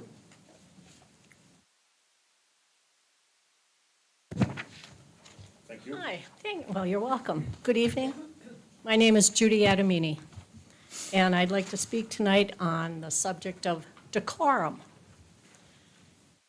When there are comments made from we people sitting out in the audience, the gavel is slammed, and we are told that is not welcome, and we are warned that if we do it, we will be asked to leave the meeting. Well, my question is, when you sit up here and you make asides like you made, Mr. Moyle, about President Biden, who corrects you and tells you that that is not proper decorum? I really don't care what your personal political beliefs are, but when we are corrected for making remarks out here, like the lady did when she said annexation, and you came down rather firmly on her, who corrects you? Thank you. Thank you, ma'am. General public comment. General public comment, please. Introduce your name and then you have 3 minutes to talk to the board. Thank you. My name is Brian Godfrey, reside in Gladstone. The last few weeks, I've been getting several phone calls on Sanctuary County. A lot of our members are very disturbed, and non-members are worried because there's been talk that some of the new people that are trying to get on the board are gonna try to remove this. You are out of order. And go forward with it. Hold on one moment, please. You will not stop the work of the people. I'm asking you to come to order. So these are just concerns that I'm getting, no different than you guys get emails or whatever else. And so I'm up here in my hat today as the president to say that any person moving forward to try and remove that, we will stop all efforts to let them get on this board, or we will fight them tooth and nail with that. The second thing, I'm gonna take off my president's hat for a minute and become a citizen. Mr. Barron, I know you talk about the solar. Probably gonna upset you tonight. I don't live in Flat Rock, but I do love the state of Michigan. I believe that everybody in this world believes that their property is their property. They get to do what they wanna do with it. You wanna paint your house half purple, half pink, whatever else, that does not affect me. I just have to look at it. You wanna keep junk, doesn't affect me. It's on your property. The part that I'm concerned about is the indirect that it does. What I mean by that is, if somebody digs a hole a mile down the road and it drains a pond or anything else, that's indirectly affecting that person. We start putting that many solars up here in Upper Michigan, and some of the studies that are out there that it kills mosquitoes, bees, birds, stuff that goes over that, what feeds, pollinates, and does what it does for our Great Lakes. So until somebody can prove to me that it does not affect us in any way indirectly down the road, I will fight that also. Thank you. Thank you, Mr. Godfrey. All right, very good. General public comment, please. You have 10 minutes. Sorry, 3 minutes. Good Lord, Dave.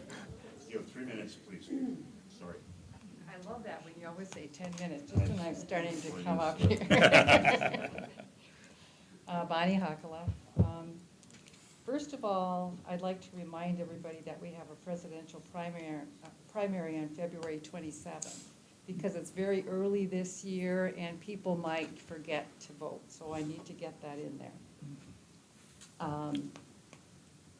And I'd like to say that tonight we saw very many professional reports presented, so I'd like to commend you on the people that you have brought in to work with you, and especially Mr. Radstetler's report I found very good, and the fact that he did so many hours of work to bring the airport into compliance, I think is commendable.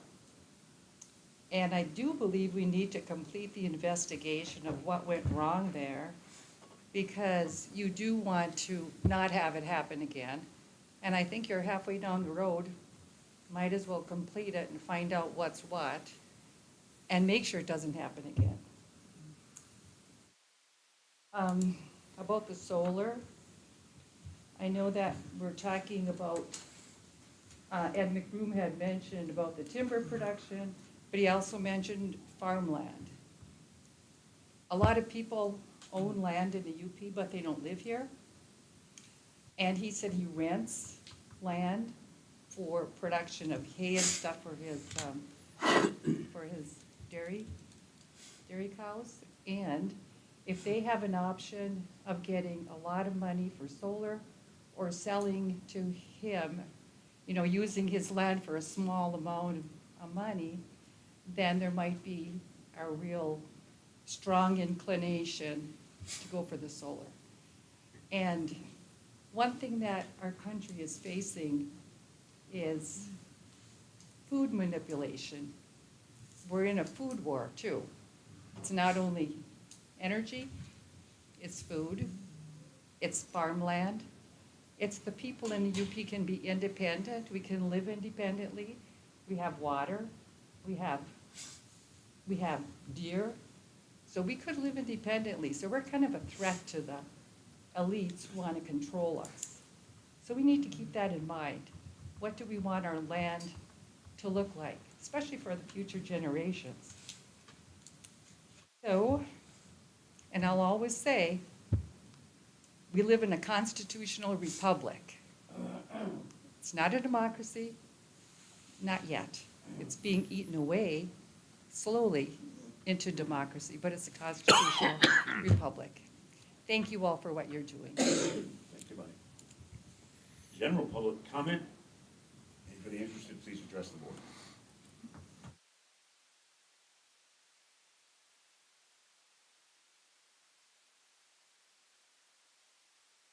Hello. I would like to state for public record that I am Barbie Claremont of Delta County. On January 2nd, 2024, I gave all 5 Delta County commissioners and the county clerk 3 notices in a yellow envelope. As one of the people in the private, I would like to remind you of 2 of those notices. One was a notice of People's Assembly and notice of corrective wisdom from the Supreme Court, which I gave you a hard copy of that. And then there was 62 other signed and submitted notices to the board by an email. The second one was a notice to Delta County Board of Commissioners on the constitutional points of clarity. I gave you a hard copy of this one. And then there was another 30 signed, submitted notices sent by email. And that was the totals as of today that I know of. Near the bottom of this notice, the last notice, the Commissioner's Constitutional Points of Clarity, it states that the Michigan and U.S. constitutions are your job description and employment contract. The people referred you to read the Michigan Constitution, Article 1, all sections of the Declaration of Rights, parts of the Article 2 on the election, and parts of Article 7 on local government. The people expect it is in the public record and that you will publicly declare that you have read and understood the provisions. And I have a structure of our current form of government, and then a structure of our constitutional republic form of government, which is stated in the Constitution, because democracy is not there in the Constitution anywhere. Michigan, and it doesn't mean parties, democracy and republic does not mean the parties that we might be in. It doesn't mean anything like that. You can look it up in the dictionary. And then we have a Michigan Constitution Sheriff of how that should run. And I'll give these to Ashley and she can send them out. Thank you. Thank you. General public comment, please. Anybody interested in general public comment?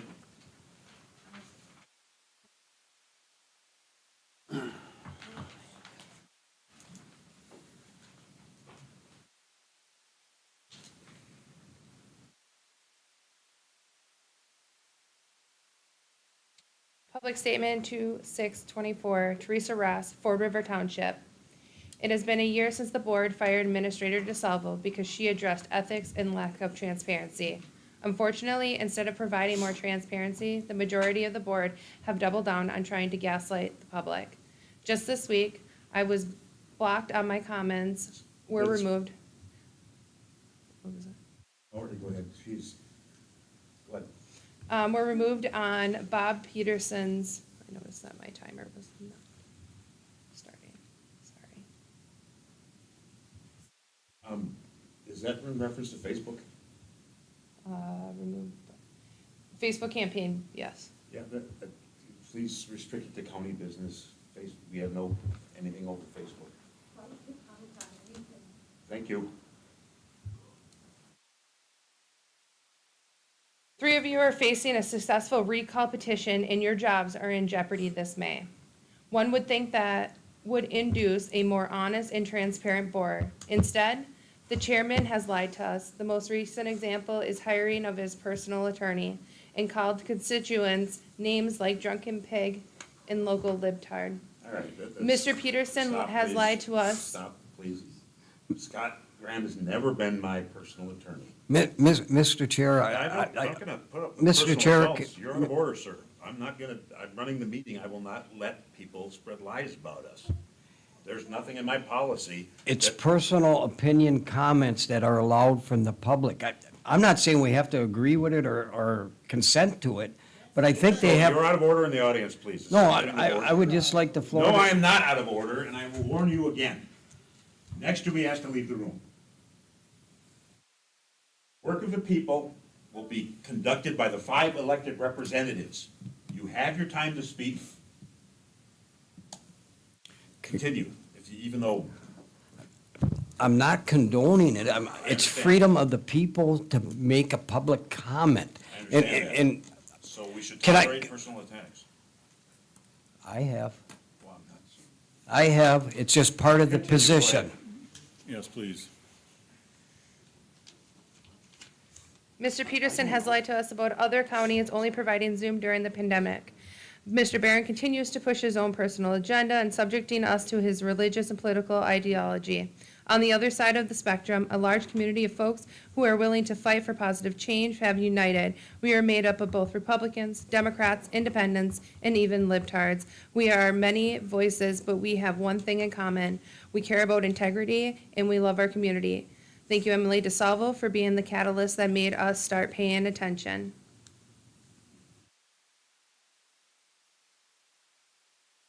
Commissioners' concerns. Mr. Peterson, do you have, somebody want to address the board? Go ahead if you want. I won't stop you.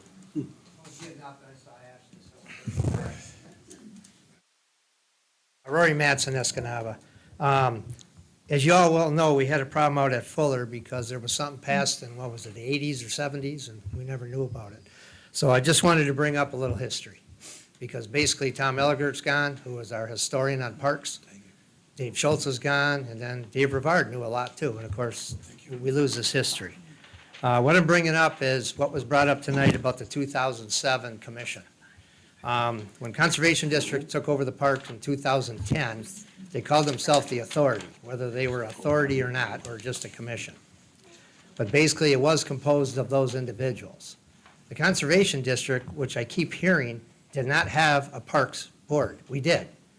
That same authority or commission stayed on as a commission for recommendations, and we added people to it. So those individuals that were from the county, the road commission, the drain commissioner, and the zoning commissioner, if I remember right, we added people, we had 20. And it was and it ran somewhere till 14 or 15. And they ran it themselves. They had a president, a secretary, and a whole blooming shot. They dissolved themselves. Because by the time we had it, we were brand new, and Steve can back me up on it, we had so many recommendations that there was no way you could do it by September 30th of '22. So just a little background of why some of those members were on there. I know when they redid the health code, they put the same people on it. I think they just always did that. But the road commissioner was very important, because a lot of people don't know, the road commissions ran these parks because they were roadside parks. That's why we had Fish Dam. That's why you go by Fuller right now, or you go by Rapid River, you'll see the flowing wells. There was one in front of Pioneer Trail Park on the dam side, so they were that. And then somewhere through that, handing it down, the road commission gave Fuller Park. And it must have been MDOT too, because if you look back, who owned pieces of property there was given to the county. That was Ford River Township. So I just hate to see history getting lost, especially if nobody knows it. But why the road commissioner was on there was really appropriate at that time. Now, whether, road commissioners or you get the drain commissioner or stuff, to be on the committee, I don't even know if they're interested. But I just wanted to give you that perspective that it is good that there is some kind of a group, but the district did have it. They said, you guys are doing a good job. You have enough to keep you busy for the next 50 years, and that's why it left. Because I've just heard so much that we just got rid of it, or the previous board did, but that's not true. Thank you. Thank you. General public comment, anybody? Commissioners' concerns, Mr. Peterson. I'd like to hold off and go in a little bit, please. All right, Mr. View.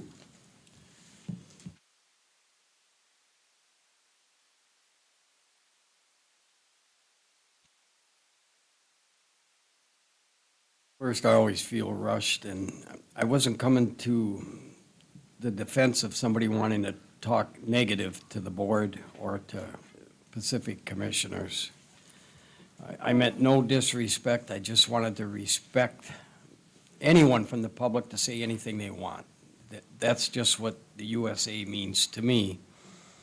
And I learned in my position, and I've been through a lot of stuff on another commission, and media coverage of how things can get twisted and turned around, and the public can judge from themselves. They know all of us good enough. They know how we communicate to them. Just do what's right. Let them speak. Okay, I just had to get off first. I wasn't gonna say nothing about that. And I will skip my 17 meeting report because of how long this is. I'll try to highlight a couple of the other things. One thing I wanted to make people aware of, there's another citizen initiative announcing Axe Michigan Tax, a 2024 citizen initiative to end property taxes in Michigan. They're a very weak group as far as I know right now. They had 16, I was at a meeting yesterday about this, $1,600 is all they have. But the headlines is what the MAC Commission is worried about. How many people would not vote in support of axing all property tax? I'd ask for a show of hands, but I might be out of order. The thing that we as elected leaders, when I mean all of us and anybody out there, we're supposed to portray what you lose by not paying property taxes. All the conveniences, sheriffs, police protection, schools, you name it. That's what they're trying to eliminate.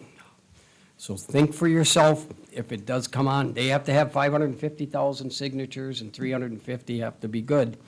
It may come on the ballot real quick, because it's very enticing to think that that's going to improve our counties, our state, or whatever. So I just wanted to get that out there. Then another little thing is, we have road funding problems. Also in this meeting, they were thinking of different ways to support the roads, because right now, electric vehicles are being pushed big time, everybody knows that. Well, they don't pay no gas tax. So more and more go on the road. And the other federal guidelines or state guidelines, you gotta get 20 miles to the gallon, 50 miles to the gallon, 60 miles to the gallon. We're not gonna be selling a lot of gas. So a group of people, leaders, were trying to figure out a way of gaining more taxes. So let me just give you 4 or 5 things that the legislators looking at. Nothing concrete, nothing's even, it's just in the funny discussion stage. Buy your miles ahead of time. You know, you want 100 miles, 200 miles, buy them ahead of time, and maybe when you get that 200 miles, you have to buy some more. There's an app on the phone that may be able to track you. That's a lot of information to give to somebody to track you, but they would install devices on the vehicle, and you have to think of what else would they be tracking. And they would also look at a line item on your tax return.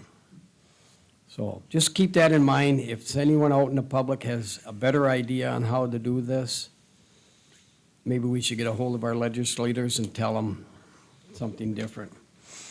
Now, as far as some of my comments, please don't speak differently on what I was thinking when I was talking about the airport, because I got my support there. I'm on that board. I just have a lot more experience, I feel, in compliance and all the other stuff that happens with federal regulations in the state, because I've been through it many times. I pulled my hair out. It hasn't grown back because of it. But I'll tell you what, it's one of the most grueling things that any business or organization has to go through, and it's done multiple times. I had to have it done every 2 years. And you miss one little piece of paper, you're in jeopardy of having your business shut down. So I do have a little good understanding. I'm not saying better than the rest, because I don't know what they've been through. So I just wanted to get that out there. Also, I'm on the Pinecrest Board and the Whispering Pines Board. They were looking, and I'm going to throw this out to Ashley. They're not allowed to pay for their volunteers a small stipend 2 times a year for a reward for them doing stuff. Is the county allowed to add anything to that? Because we have four county volunteers that drove 35,666 miles for our county residents. Actually, it's 8 volunteers, but 4 from Delta County. And they spent 1,194 hours and 20 minutes of their time traveling individuals to medical, mental health dentists, and appointments throughout our county for the residents. And I sat on that board for the first time, and they just wanted me to bring that up. If there is something, I mean, you know, they're talking $25 or something, or a gift certificate or something. I said, I have no idea. It's not in my category to even know if there is anything, but I just thought I'd throw it out there and see if you can find something that we can at least recognize these people twice a year like that. So I did that. With that being said, I would like to inform that, that's it. I'm not going to say any more. I just appreciate the public, my critics. I have lots of them. And those that support me, I will do my best to bring all your issues into my decisions. Thank you. Thank you, sir. Mr. Melvin? I'll follow up a little bit with what Commissioner View was talking about. I do sit on the MAC Transportation Board, and we had a meeting a week ago Friday, and what state of Michigan's trying to do is increase the road funding to address Michigan's infrastructure. Michigan is facing a $3.9 billion annual funding deficit. Now, there was 17 commissioners at this board throughout Michigan, and they had us do a vote on options. And one option to try to raise this $3.9 billion was increase gas tax. Now, for each penny increase, it raised at 53 million annually. It would take 73 cents of gas tax to get to that $3.9 billion. That's huge. Every commissioner voted no on that. Option 2 was increasing the registration fee. Each 10% increase raises 144 million annually. You can figure that out. They didn't give us the number on that. How many 10% would increase to get that 3.9 billion? Another option, and that one was shot down, absolutely shot right down. Implement road usage, which Commissioner View was talking about, by charging miles. And each penny would raise 968 million annually. That option was shot down. Another option was increase the sales tax. Each penny would raise 1.369 billion annually. That was shot down. There was only one option that was accepted, and that will be number 7. I got, let's see here. Option 5, implement a sales/use tax services. That would raise 1.3 billion annually. That was shot down. Option 6, remove the sales tax on motor fuel and increase gas tax equivalent amount. That one would raise 1.27 billion. There was a couple of yes votes on that, but most of it was shot down. Option 7, increase funding by cutting existing state programs and services. That was probably 50-50. A lot of the commissioners like that. So they are looking for things out there to try to raise this $3.9 billion. Electric vehicles were brought up a lot on every option. So it is going to the MAC, and they will distribute, saying that this whole board voted no against all options, except for option 7. Another thing I've been involved in, Commissioner View had a MAC board that he's on, and it's on the septic tanks. And I have we both have an environmental a week from Friday. And what they're trying to do is, this is a new draft that they're coming up with. So all your septic tanks that are 30 years or older, they're gonna. Top priority, really. Top priority. 300 feet from water, top priority. Never received a permit. And continue with a 5-year cycle. So in every 5 years, they're gonna have your septic tank system checked. By the way, you have to have it pumped, which costs you money, plus the cost of the inspection. Now, on this, the Senate hasn't voted yet, and the House hasn't voted yet on this, so that's coming up. And what is the 16th, which is that Friday, we will have another environmental meeting, and hopefully I'll come up with more information. But that's all I got. Mr. Peterson? Yeah. Couple of weeks ago, mid-January, I went down to Grand Rapids for the Fair Board Authority. It was quite an experience. I learned a lot on the operations of the fair. They had vendors there that would bring exhibits or rides or whatever into the fair. They had breakout sessions. I attended several of them. Unfortunately, that was the weekend we had the big snowstorm. And so a lot of the people that were supposed to come and speak didn't. We turned those meetings into some roundtable discussions. One of the things I found, one of them was on campground management.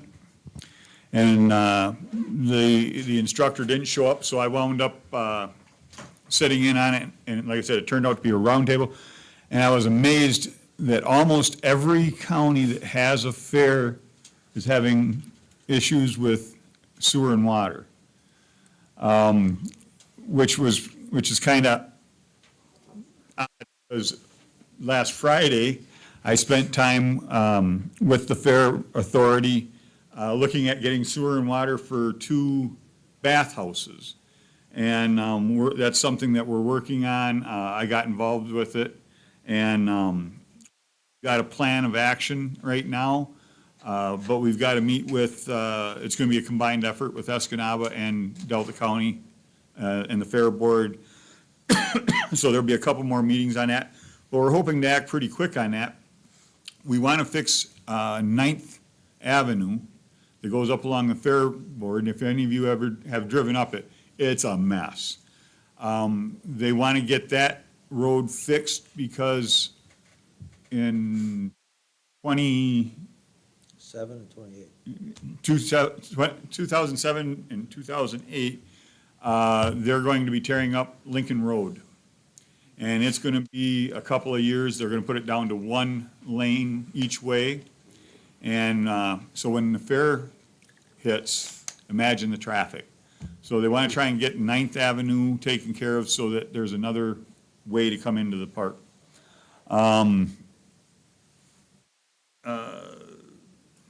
There was something else I was going to bring up and I forgot. So I'll pass on to whoever's next. All right, Mr. Barron? No, I've got a bunch. Quotes. But I wanted to read one here that we did call the question on the resolution earlier, but wish people would read these things a little closer and before they take off and do them. But it says, whereas the ability of local jurisdictions to determine for themselves which projects should and should not be in their local communities. What plans are best and reasonable for each neighborhood, rather than these decisions being forced onto townships without their best, townships or other municipalities, without their best interest at hand. You should let that soak in. It sounds good, except that in practice, it doesn't work that way. So it helps me with my quotes tonight.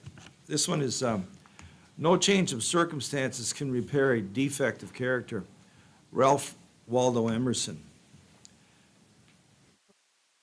Thinking is the hardest work there is, which is probably the reason why so few engage in it. Henry Ford. Honesty is the first chapter of the Book of Wisdom. Thomas Jefferson.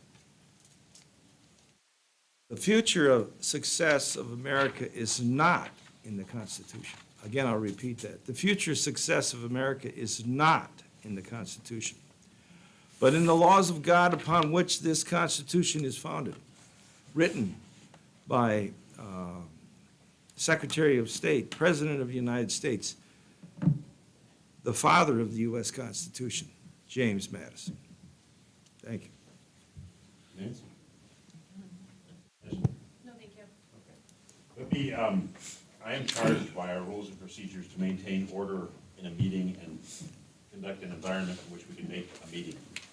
Mrs. Adamini, who is someone I have a great deal of fondness for, having grown up with her son David. To answer your question, the public is the ultimate purveyor and decider of what I am to be held accountable for. And that won't change. This year, the meetings got so raucous. I understand it's passionate, and I don't fault people for their passions, either side of the aisle.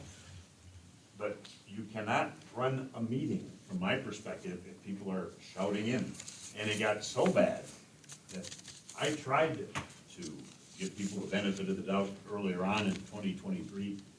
And I met with the prosecutor, I met with the sheriff, and it wasn't until we drafted a policy, and whether you agree with the policy or not, that's not my concern. It allows us by policy in black and white to take certain steps. So it's not a matter of Dave Moyle doesn't want to hear you. Whether you like the 5 people up here or not, or disagree with them politically, they were elected by the people. And when they become unelected by the people, somebody else will be up here. You are all adults. I mean, it would be absolute chaos if people can fire in. That's not the way to try that in the state House of Representatives. You'd probably get arrested, or the Senate, or I'm not saying we're on the same level as a judge, because we're not. But you try that in civil court or circuit court. I mean, there must be an ability for people, you have at the beginning of the meeting, at the end of the meeting, to speak uninterrupted by the commission, unless you're presenting either a personal attack or false information. Chairman Johnson ran this much differently than I did. I don't fault him for that. I respect Pat. I like him. But I cannot control and run a meeting when people are firing in. So that's why there's the warnings offered. It's not a matter of me throwing people out. If I ask someone to leave the room, they get to appeal that, and it's a straight up and down decision of the board. You are entitled to your First Amendment rights. There are 5 rights, 5 freedoms extolled in the First Amendment. But lying and providing false information is not one of them. And as long as I'm chairman, I'm not going to tolerate that. That doesn't mean I don't, if I disagree with you, I get to throw you out of, that's not even close to what's going on. Okay? I am very capable of talking politics, religion, anything like that without getting ugly with people. But when a commissioner has the floor, he or she has the floor. I take umbrage with somebody if their false information is not covered by the First Amendment. You can't holler fire in a crowded theater. Okay, so this is not about me, and to be honest with you, I can't really see who's saying stuff. I can approximate, but the rules are very simple. They apply to everybody. I'm not above them. Nobody in the audience is above them. I salute you for your passion. I sincerely do. But there are other areas in the public discourse as far as other bodies such as the House or the Senate where you get arrested for that. And I don't, I'm not going to go that far. I don't want to see anybody get arrested. I want the work of the people to be finished. And I am prepared to defend that because we have a policy. And I hope we don't, but if it becomes a free-for-all, then we don't get anything done. And I believe the people will pass judgment on me as they have in the past, and their will is going to be either yay or nay. As before, if it's yay, I'll hang around for the rest of this term. If it's nay, I'm gone like gas in the wind. I give you my number if you want to talk, 906-235-8427. If you want to get nasty with me, don't waste your time. There's a guy sitting here right now in Delta County's jail because he created a fake persona online and made death threats to my family. It's my daughter. She didn't sign up for this. And that's where mob mentality goes, okay? I know you're passionate about things, so am I. But hollering in just because you feel like saying something, unacceptable. We are adults and we should at least try to tolerate each other. I was elected by this board to be chairman. I'm going to do the best job I can, the way I see fit. If you don't like it, don't vote for me. Okay, I'll still be your neighbor and I'll still like you. That's all I have for now. Thank you for coming tonight. Do I drive safely going home. Our next Board of Commissioners meeting is on the 20th of this month at the Service Center right here, 5:15. And then we have, what's the one in March? March the 3rd or 2nd? March 5, right here at 5 o'clock, Commissioners Informational Workshop. With that being said, I need a request to adjourn, and So moved. we're working on 4 hours here.